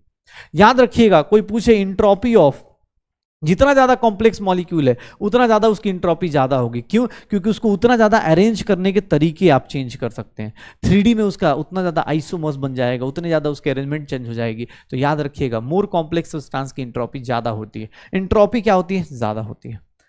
Entropy of compounds with similar molecular masses increases with increase in size. याद रखिएगा, कुछ मॉलिक्यूल्स का मास बढ़ता है तो भी उनकी इंट्रोपी क्या होती है, बढ़ जाती है। आयनिक कंपाउंड्स का, आयनिक सॉलिड्स में जैसे जैसे फोर्स ऑफ अट्रैक्शन कम होगा, जैसे देखो ना, अब आयनिक बॉन्ड आपने पढ़ा है तो आप वहां से चेक कर सकते हो। आयनिक कंपाउंड्स में क्या होता है, फोर्स ऑफ अट्रैक्शन लगता है चार्जेस के बीच में। सर यहां पर चार्ज कितना है, +1 -1, यहां पर कितना है, +2 -2। यहां पर क्या हो गया, फोर्स ऑफ अट्रैक्शन ज्यादा है, चार्ज ज्यादा है, फोर्स ऑफ अट्रैक्शन ज्यादा है, तो मॉलिक्यूल्स क्या रहेंगे, पास पास। वहां पर कम रहेंगे तो इसलिए वहां पर क्या हो गई, एंट्रोपी बढ़ गई। पक्का। तो सर जहां पर फोर्स ऑफ अट्रैक्शन ज्यादा वहां पर एंट्रोपी कम, और जहां फोर्स ऑफ अट्रैक्शन कम वहां पर एंट्रोपी ज्यादा। हार्डर सब्सटेंस का एंट्रोपी सॉफ्ट सब्सटेंस से कम होता है। जैसे अगर तुमसे डायमंड और ग्रेफाइट का पूछा जाए तो डायमंड और ग्रेफाइट में ग्रेफाइट का ज्यादा होगा, क्योंकि ग्रेफाइट क्या होता है, सॉफ्ट होता है, उसके अंदर रैंडमनेस ज्यादा है। डायमंड के अंदर रैंडमनेस क्या होगी, कम होगी। डायमंड के अंदर रैंडमनेस क्या होगी, कम होगी। तो ये कुछ चीजें हैं जो इंट्रोपी के ऊपर आप डिस्कस कर सकते हैं। इंट्रोपी आप ऐसे चेक कर सकते हैं, ठीक है। चलिए, अब इंट्रोपी निकालते कैसे हैं। अगर मुझे इंट्रोपी का चेंज निकालना है, इंट्रोपी का चेंज निकालना है तो हम लोग डेल्टा एस निकालते कैसे हैं। तो delta S is nothing delta Q by T, या फिर इसको हम लोग बोल देते हैं delta H by T. Sir temperature delta Q change in heat upon temperature से डिवाइड कर देते हैं तो क्या आ जाता है, इंट्रोपी। सर इसका यूनिट क्या होता है, जूल्स पर केल्विन, जूल्स पर मोल होता है, डिवाइड बाय क्या आ जाए, पर केल्विन। तो इंट्रोपी का यूनिट क्या आ जाता है, यूनिट या इंट्रोपी क्या आ जाती है, सर वो कितना है, जूल्स पर मोल है, और उसको किससे डिवाइड कर दो, केल्विन से, तो पर केल्विन, जूल्स पर मोल पर kelvin. Sir delta H Q by T हो जाता है। अब ध्यान सुना, अब यहां पर sir D Q by T, ये देखिएगा सर डी क्यू को क्या लिख सकते हैं, याद है अपने पास D U is nothing D Q plus D W. तो डी क्यू को क्या लिख सकते हैं, D U minus D W upon T. Sir what is D U, ये देखो n C V delta T minus D W क्या हो जाएगा, P delta V upon T हो जाएगा। सर डीएस की वैल्यू देखिएगा, देखिएगा एक इंटीग्रेशन है, बस दिखाना है और कुछ नहीं, आपको बस ये देखना है।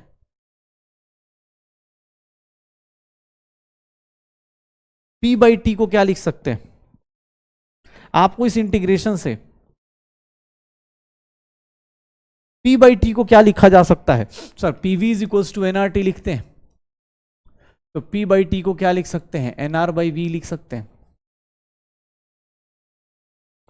अब आप इस रिलेशन को, अब वैसे आपके टाइम नहीं है कि आप बैठ के इसको डिराइव करेंगे, मैं आपके लिए ड्राइव कर देता हूं। डेल्टा एस क्या होगा सर, ये T1 से लेकर T2 तक जाएगा, ये V1 से लेकर V2 तक जाएगा। तो आप क्या करेंगे, याद रखिएगा इसका term ln T2 by T1 plus NR ln V2 by V1, ये याद रखिएगा, ये आपका डेल्टा एस का टर्म होगा। डेल्टा एस निकालने का एक फॉर्मूला और बता देता हूं जो आप निकाल सकते हैं, या तो ऐसे निकाल दीजिएगा delta Q by delta T, या फिर ऐसे भी निकाल सकते हैं किसी प्रोसेस में जहां टेम्परेचर और प्रेशर का, वॉल्यूम का रिलेशन पूछा जाए, जहां टेम्परेचर और वॉल्यूम चेंज हो रहा हो वहां पर V2 बाई V1 कर सकते हैं।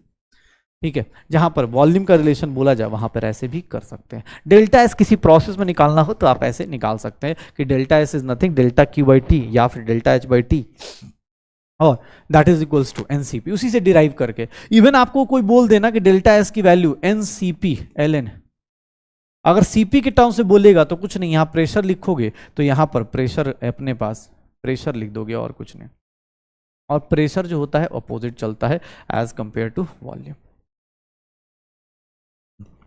डेल्टा एस का बस यही दो फॉर्मूले हैं, यही दो फॉर्मूले हैं। आपको अगर किसी नॉर्मल प्रोसेस में निकालना है, मान लो इंट्रोपी चेंज निकालना है किसी बॉइलिंग पॉइंट पे, डेल्टिंग पॉइंट पे, कोई बोल दे इंट्रोपी ऑफ सिस्टम निकालो, इंट्रोपी ऑफ सिस्टम निकालो, तो इंट्रोपी ऑफ सिस्टम क्या होगा sir, delta Q system divide by T या फिर delta H system divide by T, यही होगा।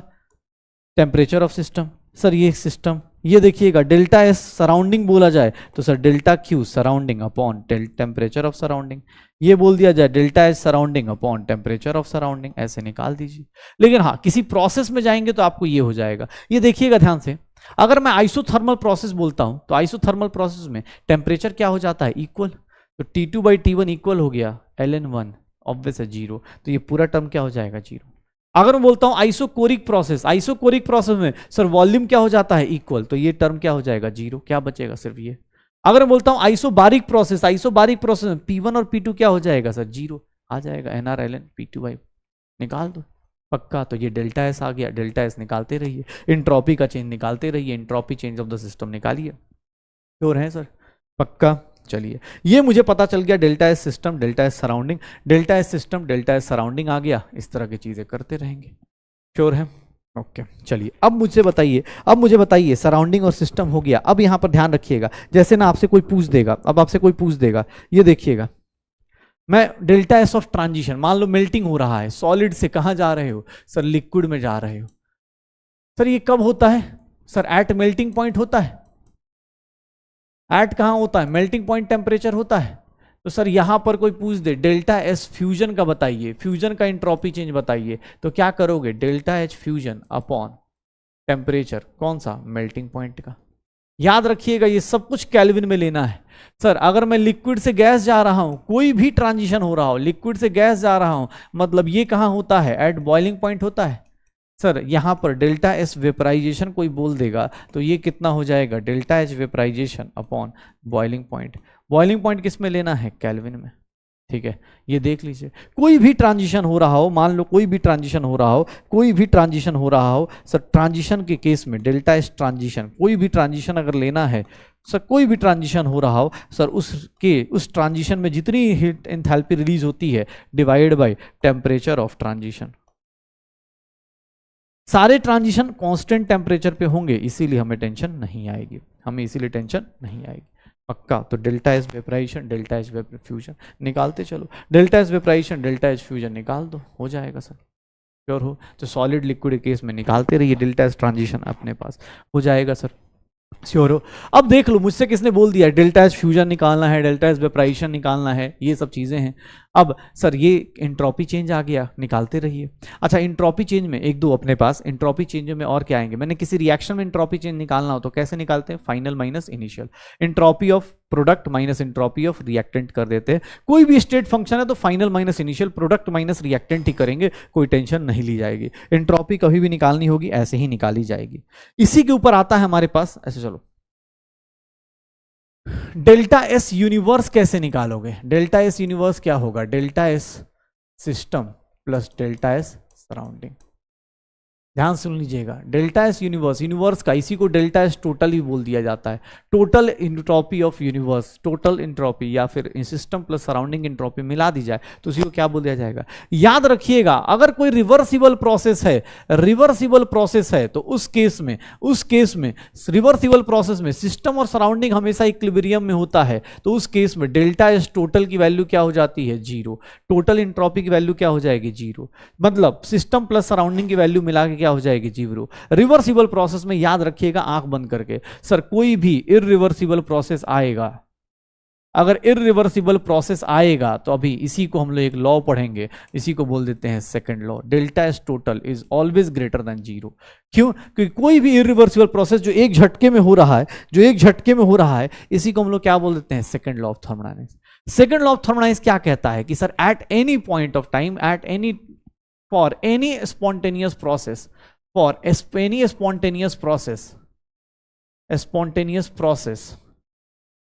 to occur, sir total entropy जो होनी चाहिए या टोटल या फिर इनवर्स की इंट्रोपी जो होनी चाहिए वो हमेशा क्या होना चाहिए, ग्रेटर देन जीरो होना चाहिए, वो हमेशा क्या होना चाहिए, इंक्रीजिंग होना चाहिए। डेल्टा एस ये क्या होना चाहिए, इंक्रीजिंग होना चाहिए, तभी आप कोई भी चीज कर पाओगे। सर आप तभी भी कोई भी चीज कर पाओगे, जैसे अभी आप खेल कूद छोड़ के पढ़ाई क्यों कर रहे हो, सिस्टम अपना कंट्रोल क्यों कर रहे हो, आप नहीं जा रहे घूमने फिरने, क्यों? क्योंकि आपको पता है कि यार ये प्रोसेस अभी कर लेता हूं ताकि मुझे पता है मेरी टोटल इंट्रोपी फाइनली जाके बाद में बढ़ जाएगी। तुम्हें पता है अभी 2 महीने अगर कंट्रोल करके पढ़ाई कर ली तो 5 महीने के बाद आप खेलते रहिए ना, जितना खेलना है खेलते रहिए, कोई दिक्कत नहीं। डेल्टा एस टोटल क्या हो जाएगा, आप कोई भी प्रोसेस अपने आप इसलिए कर रहे हैं, अभी आज के टाइम पे आप इस बैच को इसलिए रेगुलरली फॉलो कर रहे होंगे क्योंकि आपको ही पता है कि अल्टीमेट रिजल्ट में ये आएगा कि मेरा टोटल इंट्रोपी क्या हो जाएगा, बढ़ जाएगा। याद रखिएगा कोई भी स्पॉन्टेनियस प्रोसेस हो या फिर इसी को बोल देते हैं इररिवर्सिबल प्रोसेस, इररिवर्सिबल प्रोसेस में delta S total greater than zero. याद रखिएगा टोटल मतलब सिस्टम प्लस सराउंडिंग, दोनों को मिला के बोल रहा हूं, कोई ये मत बोल देना कि सर इन दोनों में सिस्टम प्लस सराउंडिंग अपने पास सर क्या होना चाहिए, ग्रेटर देन जीरो। सिस्टम का ग्रेटर देन जीरो है इससे आप नहीं बोल सकते, सिस्टम का लेस देन जीरो इससे आप नहीं बोल सकते, सिस्टम को देख के नहीं बोल सकते। आपको इंट्रोपी का चेंज देखना है तो आपको टोटल देखना पड़ेगा। पक्का? सर आपको इंट्रोपी का अगर मैं बोल दूं, देखना अगर मैं बोल दूं, ध्यान से देखना, delta S total less than zero तो इसको क्या बोल देंगे, नॉन स्पॉन्टेनियस प्रोसेस। ऐसा प्रोसेस आप जल्दी नहीं करना चाहेंगे जिसमें आपकी इंट्रोपी ओवरऑल क्या हो जाए, non spontaneous process. Delta S total is equals to zero, sir जब जीरो आया तो उसको हमने क्या बोल दिया, रिवर्सिबल प्रोसेस। ये क्या है, रिवर्सिबल प्रोसेस, मतलब ये कौन सा है, इक्विलिब्रियम पे है। इसका मतलब क्या हो गया, आप कहां पर हैं, इक्विलिब्रियम पे हैं। रिवर्सिबल मतलब इक्विलिब्रियम, बहुत स्लो स्लो चल रहे हैं। और डेल्टा एस टोटल अगर ग्रेटर देन जीरो हो गया तो इसका मतलब कहां है, सर कौन सा प्रोसेस है, स्पॉन्टेनियस प्रोसेस है। आप कौन से प्रोसेस को फॉलो कर रहे हैं, स्पॉन्टेनियस प्रोसेस को फॉलो कर रहे हैं। तो sir second law of thermodynamics यही कहता है कि दुनिया की सबसे बड़ी चाहत ये है, कोई भी प्रोसेस अपने आप इसलिए हो रहा है क्योंकि उसमें सर उसकी टोटल इंट्रोपी क्या हो रही होगी, बढ़ रही होगी। टोटल इंट्रोपी क्या होगी, ग्रेटर देन जीरो होगी। टोटल इंट्रोपी क्या होगी, ग्रेटर देन जीरो होगी। चलो किस रिएक्शन में total entropy delta S positive है, गैस से सॉलिड में जा रहे हैं। सर गैस से सॉलिड में जाएंगे, आपको लग रहा है आपकी इंट्रोपी बढ़ेगी, गैस से सॉलिड में इंट्रोपी थोड़ा ना बढ़ेगी, उल्टा कम हो जाएगी। तो यहां पर डेल्टा एस क्या हो गया, नेगेटिव। सर देखिएगा 3 गैस के मॉलिक्यूल हैं, 2 में कन्वर्ट हो गए, 3 गैस के मॉलिक्यूल हैं, 2 में कन्वर्ट हो गए, बॉन्ड बना लिया। जब बॉन्ड बनेगा तो इंट्रोपी डिसऑर्डरनेस क्या हो जाएगी, कम हो जाएगी। सर अरे यार यहां लिक्विड है, ये गलती से लिक्विड है, लिक्विड से गैस में जाएंगे तो डेल्टा एस की वैल्यू क्या होगी, पॉजिटिव। क्यों? क्योंकि सर लिक्विड से गैस में जाएंगे रैंडमनेस बढ़ेगी। यहां देखिएगा 4 गैस के मॉलिक्यूल्स हैं, 2 में कन्वर्ट हो रहे हैं, यहां पर डेल्टा एस क्या हो जाएगा, नेगेटिव। 4 गैस के मॉलिक्यूल्स हैं, डेल्टा एस क्या हो जाएगा, नेगेटिव। सर एक ही ऑप्शन हुआ जिसमें डेल्टा एस क्या हो रहा है, पॉजिटिव। डेल्टा एस कहां बढ़ रहा है, पॉजिटिव। कुछ एक्सेप्शंस हैं, याद रखिएगा कुछ एक्सेप्शंस हैं। जैसे मैंने क्या बोला, ग्रेफाइट की इंट्रोपी ज्यादा होती है किससे, डायमंड से। ग्रेफाइट की इंट्रोपी क्या होती है, डायमंड से ज्यादा होती है। सर ये देखिएगा NH4Cl सॉलिड होता है, लेकिन जैसे ही पानी में डालते हैं सर इसकी ना सडनली क्या हो जाती है, एंट्रोपी बढ़ जाती है। क्यों? क्योंकि सर देखेंगे क्या हो जाता है, पानी में डालते हो किस में टूट जाता है, आयंस में टूट जाता है। सॉलिड है, एक मॉलिक्यूल है, जैसे ही पानी में गया दो मॉलिक्यूल्स हो गए, एंट्रोपी क्या हो जाएगी, बढ़ जाएगी। सिमिलरली सर अगर आप HCl को ऐड करते हैं, किसके अंदर, HCl को ऐड करते हैं Ag+ के, तो वहां पर एंट्रोपी डिक्रीज हो जाती है। क्यों? क्योंकि AgCl एंट्रोपी डिक्रीज करती है। क्यों? क्योंकि Ag+ क्या करता है, Cl- के साथ PPT बना लेगा, मतलब सॉलिड बना देगा। Ag+ क्या बना देगा, PPT बना देगा, सॉलिड बना देगा। पक्का हो जाएगा सर। Ag+ क्या बना देगा, सॉलिड बना देगा। श्योर हो? ये देखना सर ऑन बॉइलिंग ऑफ, ये सब भी बहुत ज्यादा इंपॉर्टेंट है, ये दोनों के दोनों। बॉइलिंग ऑफ एग, जनरली लोगों को बॉइलिंग ऑफ एग पे क्या लगता है कि सर बॉइल करते हैं एग को ना, तो एग क्या होता है, अंदर लिक्विड होता है, सॉलिड में कन्वर्ट हो जाता है, तो एंट्रोपी डिक्रीज हो जाएगी। नहीं, बॉइलिंग ऑफ एग पे क्या होता है, एंट्रोपी इंक्रीज करती है। क्यों? क्योंकि जब बॉयल करते हैं ना, तो उस केस में बॉन्ड्स, प्रोटीन्स के बॉन्ड क्या होते हैं, टूटते हैं, डीनेचुरेशन ऑफ प्रोटीन्स होता है। On boiling of egg denaturation of proteins होती है, इसीलिए एंट्रोपी क्या होती है, इंक्रीज करती है। इसीलिए एंट्रोपी क्या होती है, इंक्रीज करती है। इसीलिए एंट्रोपी क्या होती है, इंक्रीज करती है।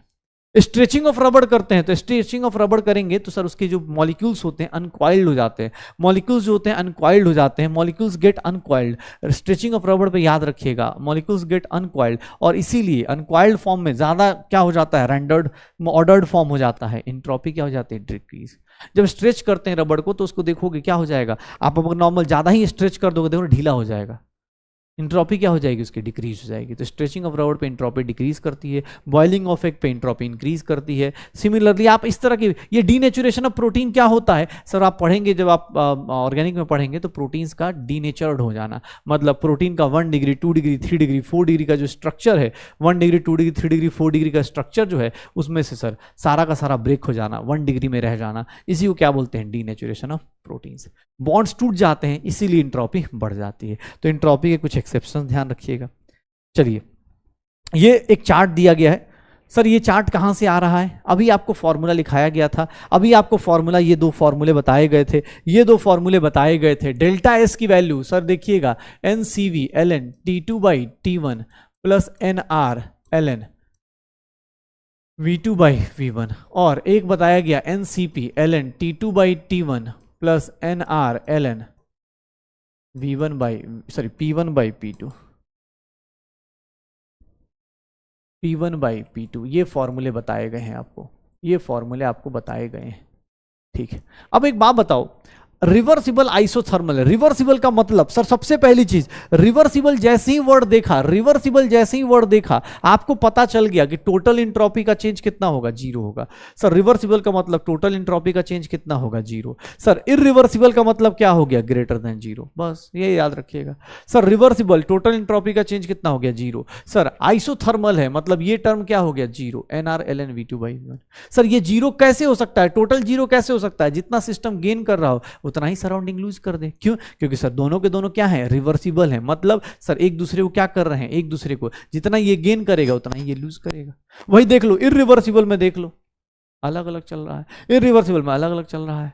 रिवर्सिबल में देखना सर ये दोनों इक्वल होके अपोजिट 0 हो जाते हैं। इसमें ये सबसे बेहतरीन बोलते हैं, रिवर्सिबल एडियाबेटिक प्रोसेस ऐसा है ना इसमें सिस्टम का चेंज हो रहा है ना सराउंडिंग का चेंज हो रहा है। याद रखिएगा, इसको हम लोग बोल देते हैं आइसोइंट्रोपिक प्रोसेस। मतलब इस केस में देखोगे कोई भी इंट्रोपी में चेंज नहीं है, ना सिस्टम में चेंज है ना सराउंडिंग में चेंज है, किसी के अंदर कोई चेंज नहीं। सिस्टम सराउंडिंग के सारे इंट्रोपी क्या है, इक्वल है। आइसोइंट्रोपिक प्रोसेस, इसको क्या बोल देते हैं हम लोग, आइसोइंट्रोपिक प्रोसेस बोल देते हैं, आइसोइंट्रोपिक प्रोसेस बोल देते हैं। इरिवर्सिबल एडियाबेटिक में एडियाबेटिक है, सराउंडिंग के साथ 0, ये वाला प्रोसेस रहता है। अब आपको इसको रटना नहीं है, बस आपसे जो क्वेश्चन पूछे जाएंगे वो ये वाले होंगे। रिवर्सिबल आइसोथर्मल में जितना सिस्टम गेन करता है उतना ही सराउंडिंग लूज कर देता है, इसलिए टोटल 0। रिवर्सिबल एडियाबेटिक में सर ये दोनों क्या हो जाते हैं, 0 हो जाते हैं, दोनों के दोनों ही क्या हो जाते हैं, 0 हो जाते हैं। पक्का। चलिए अब किसी रिएक्शन में बात करते हैं, अब क्वेश्चन करते हैं, निपटाते हैं। सर एंट्रोपी काफी हो गया, सर इस रिएक्शन में एंट्रोपी का चेंज निकालना है। डेल्टा एस ऑफ रिएक्शन कैसे निकालते हैं सर, प्रोडक्ट माइनस रिएक्टेंट होगा। डेल्टा एस ऑफ रिएक्शन कैसे निकालते हैं, प्रोडक्ट माइनस रिएक्टेंट निकाला जाता है क्या, प्रोडक्ट माइनस रिएक्टेंट क्या होगा sir, 2 times entropy of HCl minus sir entropy of hydrogen plus entropy of Cl2। यही होगा शायद। ठीक है, 2 times entropy of HCl, 2 times entropy of HCl कितना हो जाएगा 0.19 माइनस 2 टाइम हाइड्रोजन, हाइड्रोजन का 0.13, ये कितना हो गया 0.22, तो क्या हो जाएगा 0.35, 0.03 किलो जूल्स आ गया, 0.03 किलो जूल्स आ गया। किलो जूल्स में है आंसर, तो आपको जूल्स में आंसर निकालना है 30 किलो जूल्स। क्या आंसर आ जाएगा 30 किलो जूल्स आ जाएगा, 30 जूल्स आ जाएगा, 30 जूल्स, सॉरी किलो जूल्स लिख रहा हूं, 30 जूल्स। जो वैल्यूज दी गई हैं वो किलो जूल्स में दी गई हैं, आप इसको निकालने जाएंगे तो क्या आ जाएगा इसमें, इस टर्म में आ जाएगा 30 जूल्स में आ जाएगा। इंट्रोपी ऑफ वेपराइजेशन दिया हुआ है, वाटर का दिया हुआ है, इंट्रोपी ऑफ वेपराइजेशन निकालना है। इंट्रोपी ऑफ वेपराइजेशन कैसे आता है, delta H vaporization divide by boiling point. Vaporization कहाँ होता है बॉइलिंग पॉइंट पे, कितना है सर किलो जूल्स में दिया गया है। बॉइलिंग पॉइंट वाटर का कितना होता है सर, केल्विन में पुट करेंगे सर, ये कितना हो जाएगा 1/2, कितना आ जाएगा 0.5 किलो जूल्स पर केल्विन पर मोल। देख लो एंट्रोपी की वैल्यू कितनी आ रही है, ये आ रही है। सर आप वीडियो पॉज कर करके क्वेश्चंस अटेम्प्ट करो, वीडियो पॉज कर करके क्वेश्चंस अटेम्प्ट करो। जैसे ये क्वेश्चन दिया हुआ है, निकालो इस क्वेश्चन को करो। सर रिवर्सिबल एक्सपेंशन कर रहे हो 8 डेसीमीटर क्यूब से इतना, चेंज इन एंट्रोपी बताइए, डेल्टा एस का सिस्टम बताइए, डेल्टा एस क्या होगा। सर वॉल्यूम का रिलेशन लिख दूं, यही होगा। सर टेम्परेचर कांस्टेंट है, मतलब ये वाला टर्म क्या लिख लूं 0, क्योंकि टेम्परेचर कांस्टेंट है तो ये टर्म चेंज होगा नहीं, तो 0 हो गया। सर डेल्टा एस की वैल्यू कितनी हो जाएगी n times r, 5 into R की वैल्यू कितनी ले लूं सर, जूल्स में लेना है तो 8.314, और ln को कितना ले लूं, ln को 2.303 लॉग ये कितना हो गया 80/8, कितना हो जाएगा 10, तो सर ये कितना आ गया,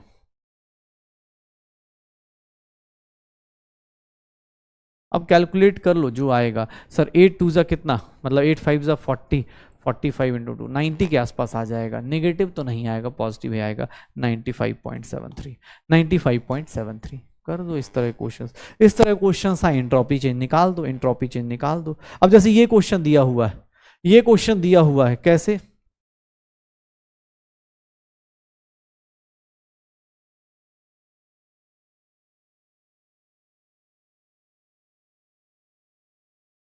एक मिनट,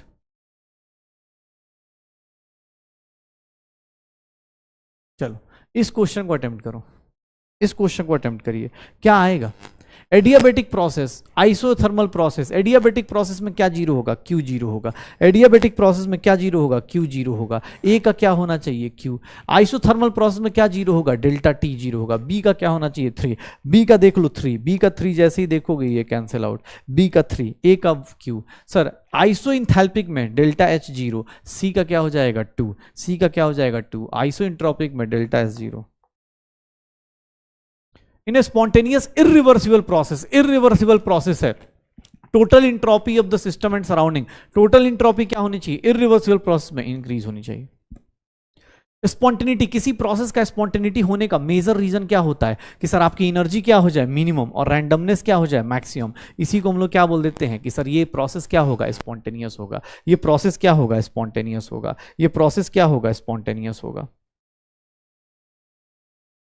इस रिएक्शन को देखिए, 2 क्लोरीन के एटम्स हैं, वो क्या बन रहे हैं मॉलिक्यूल्स में, मतलब बॉन्ड बना रहे हैं। जब बॉन्ड बना रहे हैं मतलब खुद को स्टेबलाइज करेंगे, बॉन्ड बनाएंगे तो एनर्जी क्या होगी, रिलीज होगी।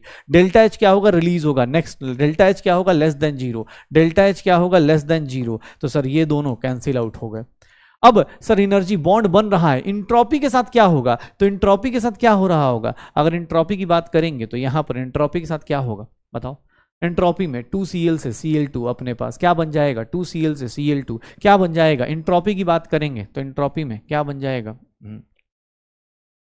2Cl से Cl2, तो क्या हो जाएगा सर यहां पर क्लोरीन से मॉलिक्यूल, इंट्रोपी यहां क्या हो रही है, डिक्रीज हो रही है। क्यों, क्योंकि सर आप ना फ्री एटम्स थे, अब आप किस में कन्वर्ट हो गए, मॉलिक्यूल्स में कन्वर्ट हो गए। क्लोरीन एटम था, जैसे ही मॉलिक्यूल में बॉन्ड बना रहे हो, मतलब बॉन्ड बनना मतलब आपकी इंट्रोपी क्या हो जाएगी, डिक्रीज हो जाएगी। बॉन्ड बनना मतलब आपकी इंट्रोपी क्या हो जाएगी, decrease.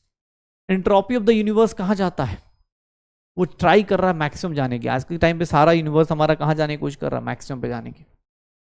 Solid is converted to gaseous state, the process is called sublimation. Entropy change, solid से गैस में जाएंगे, एंट्रोपी चेंज क्या होगा? पॉजिटिव होगा। एंट्रोपी चेंज क्या होगा? पॉजिटिव होगा। ध्यान से देखिए, entropy change when 2 moles of ideal monoatomic gas is heated reversibly and isochorically. Reversibly and isochorically, isochorically मतलब V1 is equals to V2। Sir what is delta S? NCV ln T2 by T1 plus NR ln V2 by V1, यही होगा sir. NCV ln T2 by T1 NR ln V2 by V1 क्या sir? आइसोकोरिकली है, मतलब volume क्या है? Equal है, 0। Sir delta S की बात करेंगे, NCV, N का मतलब क्या हो गया सर? एक ही मोल है, नहीं 2 मोल्स हैं। CV की वैल्यू क्या होगी मोनोएटॉमिक गैस में? 3/2R ln T2 final temperature कितना है? गलती से भी 200 और 300 मत पुट करना भैया, हमेशा याद रखना सर, हमेशा क्या पुट करना है केल्विन में? 573 अपॉन 473 ये पुट करना है। तो ये cancel out, 3R ln 573 upon 473 ln 3R ln 573 upon 473 पक्का। तो सर एंट्रोपी चेंज आ जाएगा आपको अलग अलग कंडीशंस में, एंट्रोपी ऑफ ट्रांजिशन निकल जाएगी। अब आते हैं third law of thermodynamics. Third law of thermodynamics क्या है? बहुत छोटा सा लॉ है। क्या बोलता है कि सर सारे सब्सटेंस की ना 0 केल्विन, ये ओके नहीं है भाई, 0 केल्विन है, एब्सोल्यूट 0, इसको बोलते हैं एब्सोल्यूट 0। सर अगर आप देखेंगे सारे सब्सटेंस की सर सेम हीट कैपेसिटी होगी, और वो हीट कैपेसिटी कितनी हो जाएगी? 0। याद रखिएगा, entropy of a perfectly crystalline substance, perfectly crystalline substance मतलब सर जिसमें सब कुछ ऑर्डर्ड होता है, सब कुछ ऑर्डर्ड होता है, उसकी एंट्रोपी कितनी हो जाती है? 0। कितने पे? 0 केल्विन पे। सर आपको अगर मैं ऐसे लिख दूं, limit temperature tending to 0 kelvin, sir entropy of perfect crystalline ये कितना हो जाएगा? परफेक्ट क्रिस्टलाइन की बात करूंगा ये 0। लेकिन अगर यही चीज limit temperature tending to 0 kelvin अगर मैं इम्परफेक्ट बोल दूं, इम्परफेक्ट मतलब सर उसके अंदर कुछ ना कुछ इंप्योरिटी होगी, इम्परफेक्ट क्रिस्टलाइन की बात करूं तो that is not equals to 0। Perfect crystalline होगा तो उसकी वैल्यू कितनी हो जाएगी? 0। एंड बिकॉज ऑफ दिस आप चाहो तो एंट्रोपी निकाल सकते हो, देखना by using this entropy of perfect crystalline substance eight T kelvin. अगर आप सर एंट्रोपी निकालना चाहो तो ST कितना हो जाएगा? NCP ln T हो जाएगा। याद रखिएगा NCP ln T हो जाएगा। अगर किसी सब्सटेंस का, परफेक्टली सब्सटेंस का अगर आप निकालना चाहते हो तो सर उसका एंट्रोपी की एग्जैक्ट वैल्यू निकाल सकते हो, लेकिन वो क्या होना चाहिए? परफेक्टली क्रिस्टलाइन होना, परफेक्टली क्रिस्टलाइन होना चाहिए। तो एंट्रोपी का क्या निकाल दोगे आप? NCP, ठीक है, NCP ln T निकाल दोगे, NCP ln T निकाल दोगे। याद रखिएगा इसी को बोलते हैं, बस अब इसमें ज्यादा कुछ नहीं, entropy. First law, second law, third law, बस यही 3 लॉज थे, इन्हीं के ऊपर बातें करनी थी, इनके ऊपर हमने बातें कर ली, इनके ऊपर अब हमने बातें कर ली।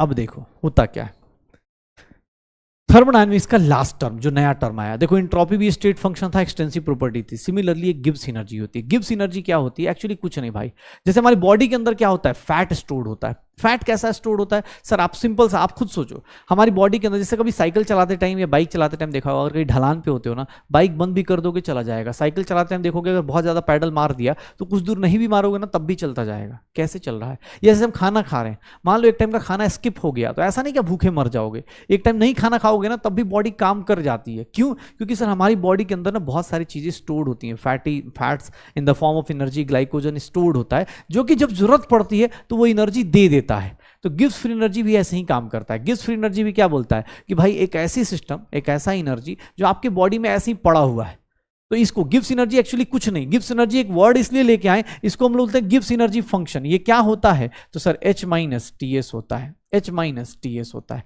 ये गिब्स एनर्जी का फंक्शन है, H माइनस TS। ठीक है, अब ध्यान से देखना सर, अब तुम्हें ही पता है जैसे ही डिफ्रेंशिएट करूंगा डेल्टा H ऐसा आएगा। अब इसको डिफ्रेंशिएट करूंगा तो ये क्या हो जाएगा? Delta H minus T delta S minus S delta T। In general हम लोग हमेशा क्या मानते हैं? इन जनरल हम लोग हमेशा ये मान के चलते हैं कि हमारा टेम्परेचर क्या होगा सर? डेल्टा T क्या होता है? 0, कांस्टेंट रहता है delta G। Sir delta G is nothing delta H minus T delta S। Actually हम लोग ये इसलिए लेके आए, ये फंक्शन इसलिए लेके आए, इसका रीजन सोचना।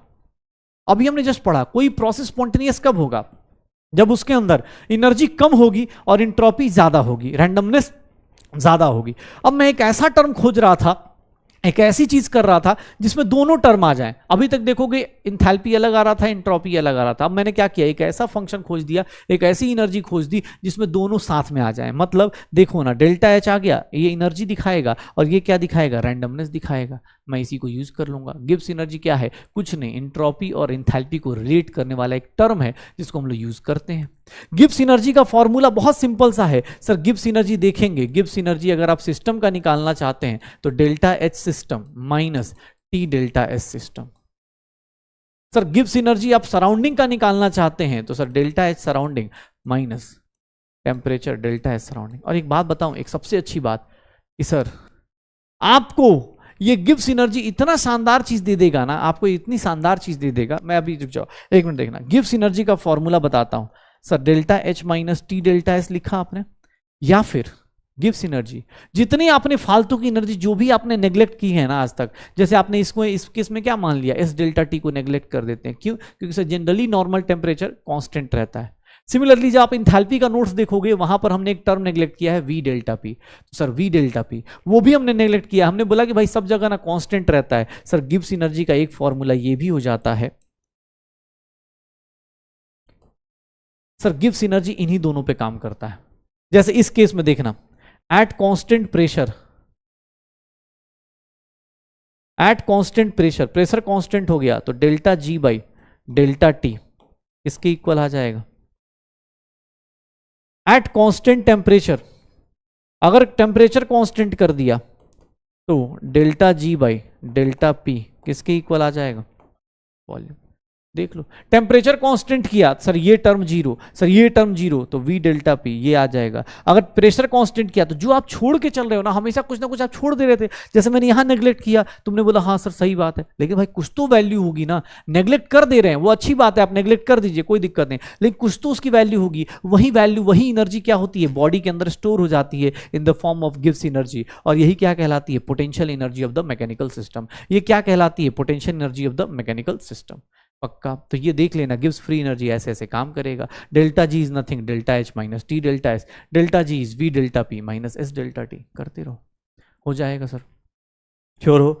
अब देखना सर गिब्स एनर्जी आ गई। अब मुझसे एक बहुत बड़ी बात कि सर गिब्स एनर्जी, सबसे अच्छी बात क्या है, गिब्स एनर्जी हम लोग क्यों लेके आए, क्योंकि उसके पीछे का एक सबसे बड़ा लॉजिक ये था कि भैया इसको आप ऐसे भी लिखेंगे, और अभी किसी प्रोसेस को स्पॉन्टेनियस बताना हो, अगर किसी प्रोसेस को स्पॉन्टेनियस बताना हो, स्पॉन्टेनियस प्रोसेस के लिए तुम अभी क्या लिखते हो सर, स्पॉन्टेनियस प्रोसेस के लिए तुम्हें डेल्टा एस टोटल लिखना पड़ता है ग्रेटर देन जीरो। मतलब तुम्हें सिस्टम का भी इंट्रोपी कैलकुलेट करना पड़ेगा, तुम्हें सराउंडिंग का भी इंट्रोपी कैलकुलेट करना पड़ेगा, तब जाके इन दोनों का सम जो होगा वो क्या बोलोगे कि सर ये स्पॉन्टेनियस है। स्पॉन्टेनियस मतलब क्या हो गया, delta S total greater than zero, मतलब delta S system plus surrounding greater than zero, यही होगा सर। दोनों को ऐड करना पड़ेगा। गिब्स एनर्जी का यही फायदा है कि गिब्स एनर्जी का अगर आप सर, अब डेरिवेशन को आप छोड़िए क्योंकि आपके पास उतना फालतू का टाइम नहीं है। गिब्स एनर्जी अगर सिस्टम का निकालने जाते हैं तो वो कुछ नहीं, minus T times delta S total होता है। मतलब सर अगर कोई प्रोसेस स्पॉन्टेनियस है तो आज के बाद आप ये भी बोल सकते हैं कि सर या तो ये कंडीशन सेटिस्फाई करे, या फिर आप सीधा सीधा गिब्स एनर्जी ऑफ सिस्टम देख लीजिए। अगर Gibbs energy of system less than zero है, देखिए ना, टोटल इंट्रोपी अगर पॉजिटिव होगा, टेम्परेचर कभी निगेटिव हो नहीं सकता, तो टोटल इंट्रोपी पॉजिटिव होगा, टेम्परेचर कभी निगेटिव हो नहीं सकता, minus T delta S, sir ये क्या होगा, नेगेटिव होगा। स्पॉन्टेनियस प्रोसेस के लिए सिर्फ सिस्टम को देखिए, सराउंडिंग को देखने की जरूरत ही नहीं। गिब्स एनर्जी इसीलिए इतना हाईलाइटेड हुआ क्योंकि यहां सिर्फ और सिर्फ सिस्टम को देखना था, सराउंडिंग को देखना ही नहीं था, सिस्टम को देखिए बस। तो सिस्टम को देखा, लेस देन जीरो आ गया। अगर कोई बोल दे सर रिवर्सिबल प्रोसेस है तो, या इक्विलिब्रियम पे है तो, इक्विलिब्रियम पे है तो सर इक्विलिब्रियम पे ये स्पॉन्टेनियस इरिवर्सिबल, ठीक है। यहां पर डेल्टा एस टोटल क्या हो जाएगा, जीरो। डेल्टा एस टोटल क्या हो जाएगा, zero. Sir delta G system का क्या हो जाएगा, जीरो। अगर डेल्टा जी सिस्टम जीरो हो गया मतलब रिवर्सिबल पे है या इक्विलिब्रियम पे है।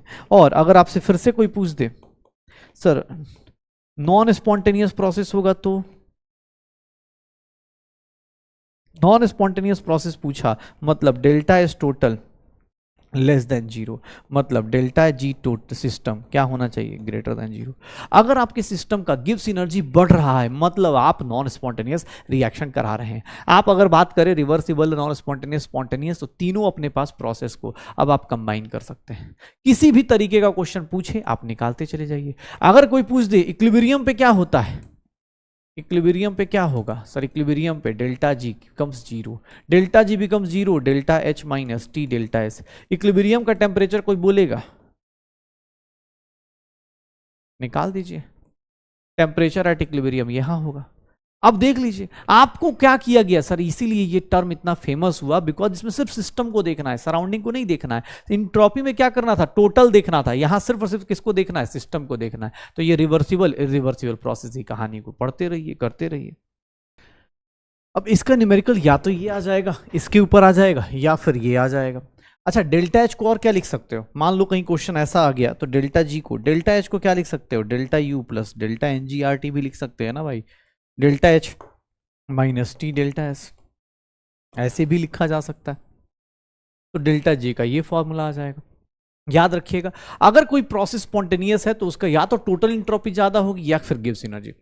गिब्स एनर्जी सिस्टम की चेक करनी है, इंट्रोपी में टोटल देखनी पड़ेगी, इंट्रोपी में क्या करना पड़ेगा, टोटल देखना पड़ेगा आपको कि टोटल इंट्रोपी कितनी चेंज हो रही है। लेकिन सिस्टम में सिर्फ गिब्स एनर्जी देख लो आंसर आ जाएगा। इसीलिए गिब्स एनर्जी इतना हाईलाइट हुआ, इसीलिए गिब्स एनर्जी इतना फेमस हुआ। क्यों, अच्छा इसमें कुछ कंडीशंस आती हैं, चलिए कुछ कंडीशंस डिस्कस करते हैं। अगर देखिएगा ध्यान सुनिएगा, delta G delta H minus T delta S, ध्यान सुनिएगा स्पॉन्टेनियस प्रोसेस कैसे कैसे चेक करेंगे। इसका एक केस ले लेता हूं, केस वन। अगर मैं बोलता हूं कि delta H less than zero, और ये मतलब लेस देन जीरो मतलब क्या हो गया, एक्सोथर्मिक हो गया, एक्सोथर्मिक हो गया। एनर्जी क्या हो रही है, डिक्रीज कर रही है, और इंट्रोपी क्या हो रही है, इंक्रीज कर रही है। सर ये सबसे बेस्ट कंडीशन होती है, क्यों, क्योंकि आप शुरू से पढ़ रहे हैं कि आप स्पॉन्टेनियस प्रोसेस किसको बोलना है, जहां मिनिमम एनर्जी हो और मैक्सिमम रैंडमनेस हो, सबसे बेस्ट होगी। कैसे, ये काम करो, ये देख लो, delta G sir delta H minus T delta S, sir ये प्रोसेस नेगेटिव है, ये प्रोसेस पॉजिटिव है, देखिएगा ध्यान से, पॉजिटिव है। ये पूरा का पूरा मल्टीप्लाई होके पॉजिटिव इनटू दिस टेम्परेचर, ये क्या हो गया, नेगेटिव। यहां पर डेल्टा जी की बात करेंगे, डेल्टा जी हमेशा क्या हो जाएगा, always negative, so always spontaneous. ये प्रोसेस हमेशा स्पॉन्टेनियस होगा। जिस रिएक्शन में या जिस प्रोसेस में हमेशा आपको क्या बोल दिया जाए कि सर आपकी एनर्जी क्या हो रही है, डिक्रीज कर रही है, और इंट्रोपी क्या हो रही है, इंक्रीज कर रही है, इंट्रोपी क्या हो रही है, इंक्रीज कर रही है, और एनर्जी क्या हो रही है, डिक्रीज कर रही है, उस प्रोसेस में क्या बोल देंगे कि सर ये हमेशा ही स्पॉन्टेनियस है, ऑलवेज स्पॉन्टेनियस। क्यों, क्योंकि आपको ही पता है सर ऐसी कंडीशन सबसे बेस्ट हो गई ना। लेकिन अगर मैं यही उल्टा ले लेता, केस टू ले लेता हूं, केस टू में सर गिब्स एनर्जी, एंथैल्पी क्या होगी, लेस देन जीरो, एक्सोथर्मिक है, लेकिन इंट्रोपी अगर लेस देन जीरो आ गई तो अब क्यों इंट्रोपी कम हो रही है तो क्या होगा सर, ये देखिएगा। अब आपको एग्जाम हॉल में बैठ के रटना नहीं है, ये सब आप अपने आप से निकालिए, बेसिक मैथ लगाइए। ये क्या है, नेगेटिव, सर ये देखिएगा ये क्या हो गया, नेगेटिव, नेगेटिव इंटू नेगेटिव, ये क्या हो गया, positive. Sir this is negative, minus T, negative और नेगेटिव क्या हो गया, पॉजिटिव हो गया। अब बताओ डेल्टा जी नेगेटिव कब होगा, डेल्टा जी नेगेटिव कब होगा, जब मैं ऐसा बोल दूं कि सर डेल्टा एच का, ऑब्वियस वो नेगेटिव है, तो डेल्टा एच का मैग्नीट्यूड किससे ज्यादा हो जाए, टी डेल्टा एस से ज्यादा हो जाए। मतलब ये नेगेटिव में कुछ ज्यादा ही नेगेटिव हो, इससे कम हो, ये इसकी वैल्यू क्या हो जाए, कम, तभी डेल्टा जी नेगेटिव हो सकता है। ये नेगेटिव है, ज्यादा ही नेगेटिव हो गया तो ऑब्वियस इसको कंपनसेट कर देगा। तो डेल्टा जी नेगेटिव कब होगा, मतलब ये प्रोसेस स्पॉन्टेनियस कब होगा, स्पॉन्टेनियस कब होगा, ये प्रोसेस स्पॉन्टेनियस कब होगा, spontaneous at, sir spontaneous at low temperature. ये प्रोसेस कब स्पॉन्टेनियस होगा, लो टेम्परेचर पे स्पॉन्टेनियस होगा। तो आपके पास ये दो कंडीशंस आ गई, आपके पास ये दो कंडीशंस आ गई। अगर मैं कोई और केस ले लूं, केस 3 ले लेता हूं, ध्यान से देखिएगा। अब आपके सामने delta H greater than zero मतलब एंडोथर्मिक, और delta S less than zero, ये ले लेता हूं। देखना डेल्टा जी की बात करेंगे, delta H minus T delta S, sir ये देखिएगा ये पॉजिटिव हो गया, ये क्या है, नेगेटिव, और निगेटिव इंटू दिस निगेटिव क्या हो गया, पॉजिटिव। सर डेल्टा जी यहां पर ऑलवेज क्या आएगा, पॉजिटिव आएगा। और अगर किसी का डेल्टा जी पॉजिटिव हो गया तो मतलब ये रिएक्शन ऑलवेज नॉन स्पॉन्टेनियस होगा, चाहे कुछ भी कर लो ऑलवेज नॉन स्पॉन्टेनियस होगा। सर देख लीजिए क्यों नॉन स्पॉन्टेनियस है, क्योंकि जो आपका ड्राइविंग फोर्स था उसके अपोजिट चल रहा है, उसमें देखिए एनर्जी बढ़ रही है और एंट्रोपी डिक्रीज हो रही है। आपका सबसे बेस्ट कंडीशन कौन सी थी, जब एंट्रोपी क्या हो जाए, एनर्जी क्या हो जाए कम और एंट्रोपी बढ़ जाए, उसके जस्ट अपोजिट है, वो हमेशा स्पॉन्टेनियस नहीं होगा, ऑलवेज नॉन स्पॉन्टेनियस। अगर चौथा केस देखें, केस नंबर 4, कि सर डेल्टा एच की वैल्यू ग्रेटर देन 0 और डेल्टा एस की वैल्यू ग्रेटर देन 0। ये देखिएगा डेल्टा जी delta H minus T delta S, sir delta H क्या होगा, सर पॉजिटिव होगा, ये क्या होगा, पॉजिटिव होगा। सर ये positive, this term overall negative हो गया। सर डेल्टा जी की वैल्यू कब नेगेटिव होगी, डेल्टा जी की वैल्यू कब नेगेटिव होगी, जब डेल्टा एच का मैग्नीट्यूड, जब डेल्टा एच का magnitude less than T delta S होगा। डेल्टा जी की वैल्यू निगेटिव कब होगी, जब डेल्टा एच का magnitude less than T delta S होगा। तो देख लो अपने पास डेल्टा जी निगेटिव। सर ये प्रोसेस कब स्पॉन्टेनियस है, स्पॉन्टेनियस एट हाई टेम्परेचर।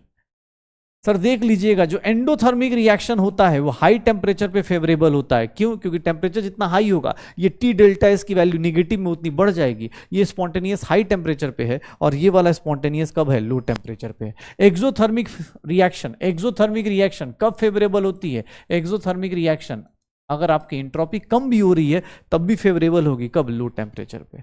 तो ये सब बेसिक चीजें हैं, अब इसको रट नहीं सकते कि आप बैठ के रट रहे हैं, अरे भैया ये कंडीशन याद कर लेता हूं। आप एग्जाम हॉल में बेसिक मैथ लगाइए, ये पॉजिटिव ये नेगेटिव, ऑब्वियस ओवरऑल नेगेटिव कब आएगा, जब इसका मैग्नीट्यूड ज्यादा हो जाए, निकाल दो। तो ये कब ज्यादा हो सकता है, जब टेम्परेचर की वैल्यू बढ़ा दे, तो आंसर आ जाएगा पक्का। यही है डेल्टा जी गिव्स एनर्जी, बस इतनी ही है अपनी थर्मोडायनेमिक्स की कहानी। अब देखोगे थर्मोडायनेमिक्स की कहानी में तो निकालते रहो जितना निकालना है। क्वेश्चन देखिएगा क्या आएगा, गिव्स एनर्जी निकालते रहिए, गिव्स एनर्जी निकालते रहिए, क्या आ जाएगा, गिव्स एनर्जी निकालते रहिए। For spontaneous reaction gives energy will be less than 0। Reaction is spontaneous at all temperature. कौन सा रिएक्शन हमेशा स्पॉन्टेनियस होता है, जहां पर ड्राइविंग फोर्स काम कर रहा हो, मतलब एनर्जी क्या हो जाए मिनिमम और एंट्रोपी क्या हो जाए मैक्सिमम। यही तो कंडीशन थी, एनर्जी क्या हो जाए मिनिमम, एंट्रोपी क्या हो जाए मैक्सिमम, यही तो कंडीशन होगी।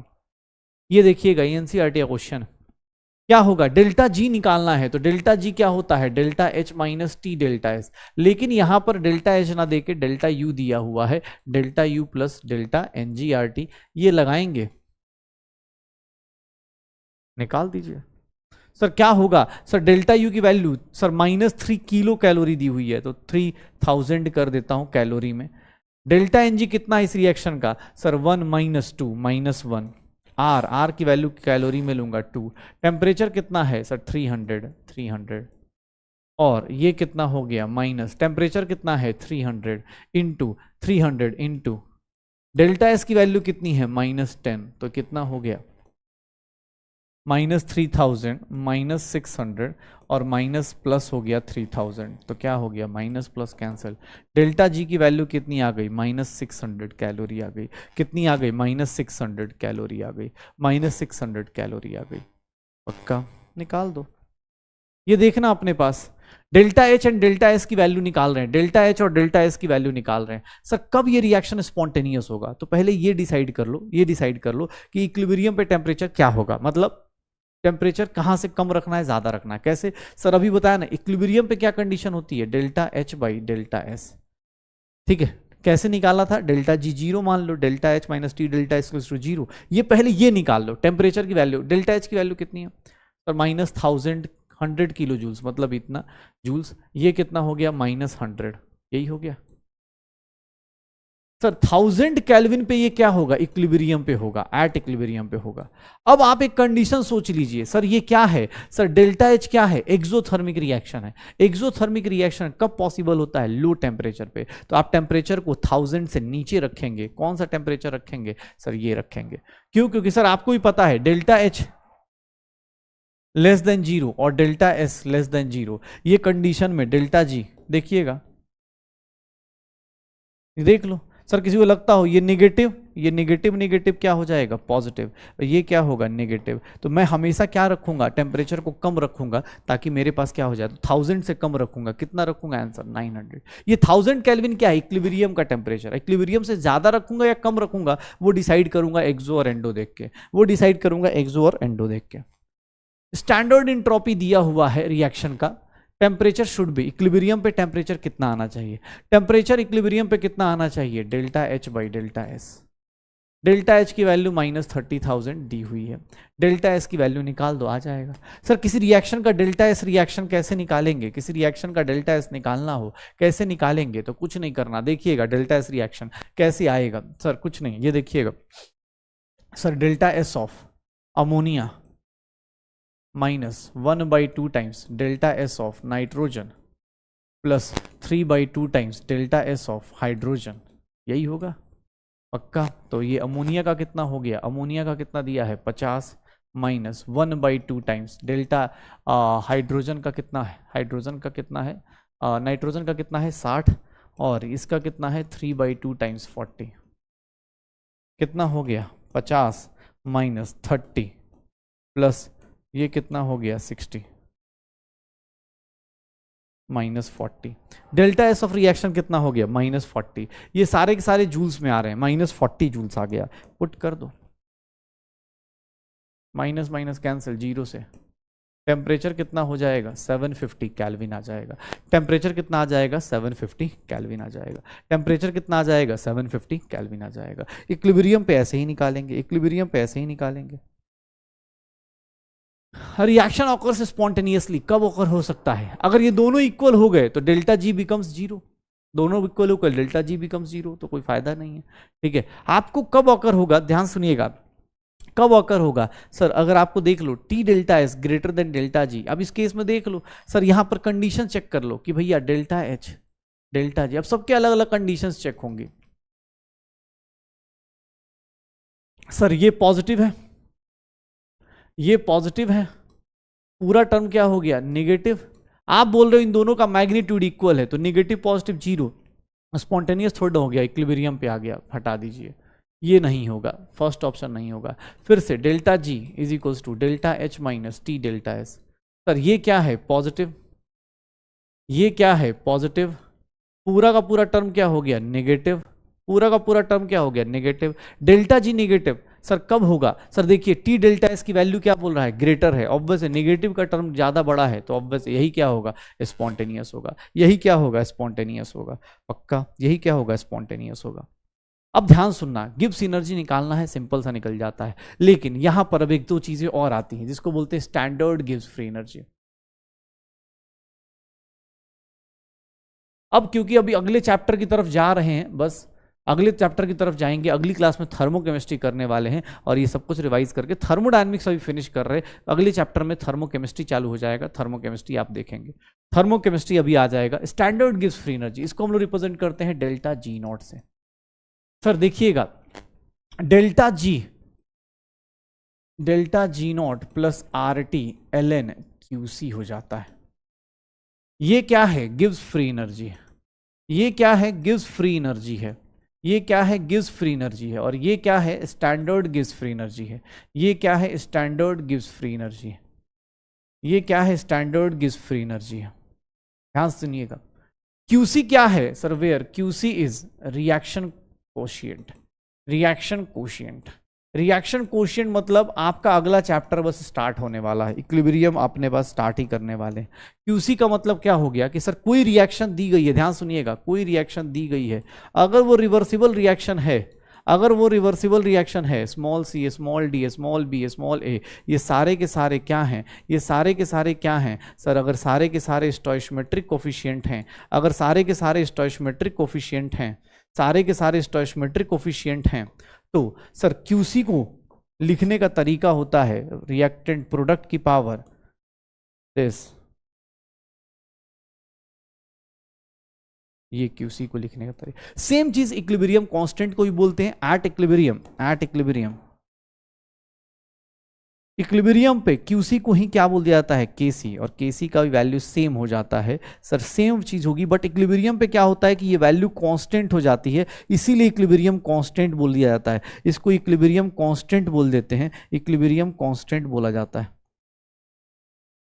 इक्विलिब्रियम कांस्टेंट, केसी और क्यूसी हो जाएगा। सर क्यूसी क्या है, किसी भी रिएक्शन का रिएक्शन कोशिएंट निकालना। सर अब देखना ध्यान से, एट इक्विलिब्रियम सीधा सीधा फॉर्मूला बेस्ड क्वेश्चन मिलता है आपको, मेरी बात पे भरोसा ना हो, प्रीवियस ईयर क्वेश्चन जाके देखिएगा। इक्विलिब्रियम पे डेल्टा जी बिकम्स 0, तो what is delta G not, and QC becomes, equilibrium पे QC becomes KC, are T L N केसी लिख सकता हूं।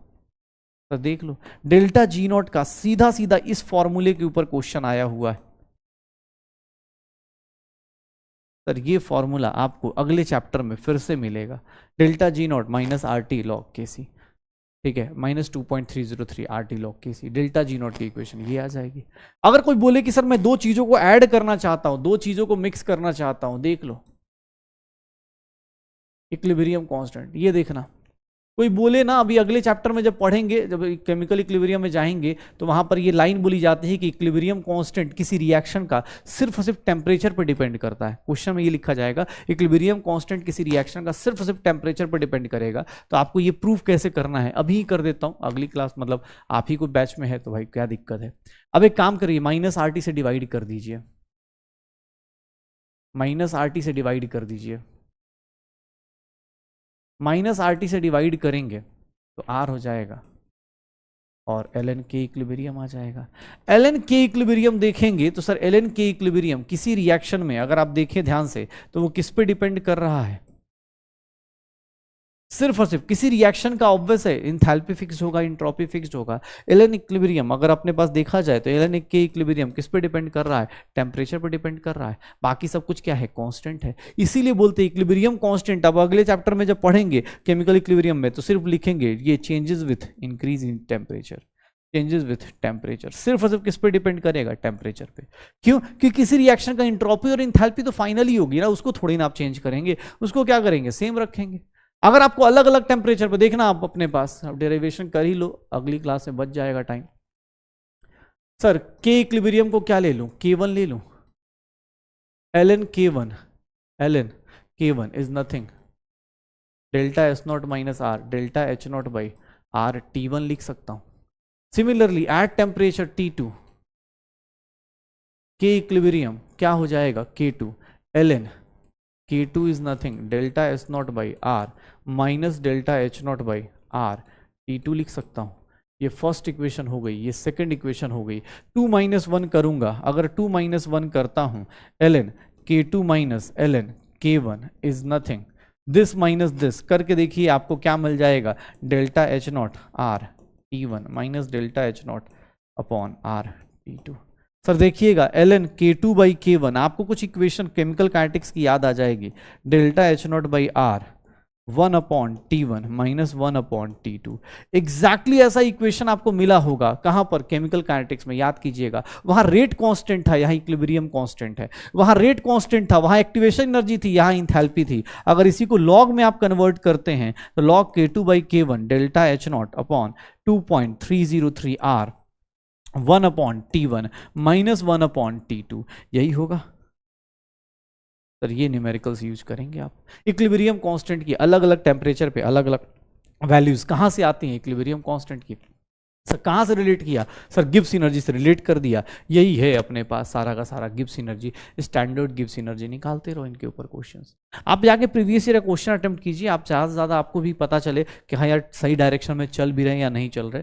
भैया यही है थर्मोडायनेमिक्स, अगर मैं सच बताऊँ तो यही है अपने पास थर्मोडायनेमिक्स। आज हमने कहाँ से स्टार्ट किया है, हम लोगों ने स्टार्ट किया था कि अपने पास हम लोगों ने स्टार्ट किया था कि भैया क्वेश्चन स्टार्ट किए, एंथैल्पिक प्रोसेस पढ़ा, सर वर्क डन निकाला अलग अलग प्रोसेस में, वर्क डन निकाला अलग अलग प्रोसेस में। नॉर्मल केस में ये फॉर्मूला होता है, लेकिन आज हमने ये जान लिया कि वर्क डन आइसोथर्मल रिवर्सिबल होगा तो उसके केस में minus nRT ln V2 by V1 हो जाएगा।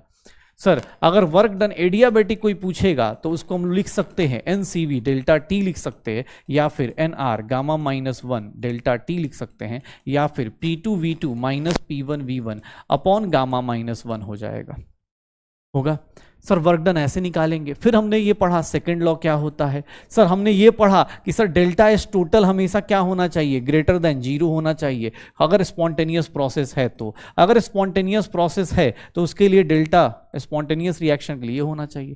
थर्ड लॉ क्या होता है कि सर आपकी जो इंट्रोपी होती है at 0 kelvin, at 0 kelvin sir आपकी इंट्रोपी क्या होगी, इंट्रोपी क्या होती है परफेक्टली क्रिस्टलाइन के 0 हो जाती है। सर आपके पास उसके बाद हमने क्या पढ़ा, गिब्स एनर्जी पढ़ी। गिब्स फ्री एनर्जी क्या है, तो सर ये फालतू की जितनी एनर्जी ऐड होती है वही होती है। इसके लिए delta G system less than 0 होना चाहिए फॉर स्पॉन्टेनियस प्रोसेस। सर ये पूरा का पूरा जो 2 दिन में हमने पढ़ा है थर्मोडायनेमिक्स ना, ये सब में सिर्फ और सिर्फ फॉर्मूलाज और सिर्फ क्वेश्चंस के ऊपर ही बेस्ड है। सर आप इसके क्वेश्चन देखेंगे, अगर आप सारे के सारे क्लास नोट्स और इसको रिवाइज कर लेते हैं तो सर सारे के सारे ये जो क्वेश्चंस हैं बहुत आसानी से हो सकते हैं। बस हाँ ये है कि आपको कोशिश खुद से करनी पड़ेगी जितना हो सकता है, क्योंकि चैप्टर अच्छा चैप्टर है, इससे क्वेश्चंस आएंगे ही आएंगे। तो ये ध्यान रखिएगा, छोटे छोटे कॉन्सेप्चुअल बहुत तगड़े न्यूमेरिकल्स नहीं आएंगे इस चैप्टर से। आपकी अपनी उसके ऊपर है कि आप जितना ज़्यादा इसको प्रैक्टिस करेंगे उतना ज़्यादा आपका थर्मोडायनेमिक्स अच्छा होता जाएगा। अगली क्लास में थर्मोडायनेमिक्स का ही एक एप्लीकेशन जिसको बोलते हैं थर्मोकेमिस्ट्री, वो पढ़ने वाले हैं। जो आज तक पढ़ा उसमें से लास्ट क्लास में जो पढ़ा है वो बहुत सारी चीज़ें आपको फिजिक्स में रिपीट होंगी, आप वहाँ दोबारा रिवाइज कर सकते हैं। बस हमारा वर्क डायमेंशन, वर्क डन जो होता है उनके वर्क डन से साइन अपोजिट होता है, बस इतना ही डिफरेंस होता है। ओके, तो चलो मिलते हैं अगली क्लास में। पढ़ाई करते रहिए, एंजॉय करते रहिए। Okay, bye bye.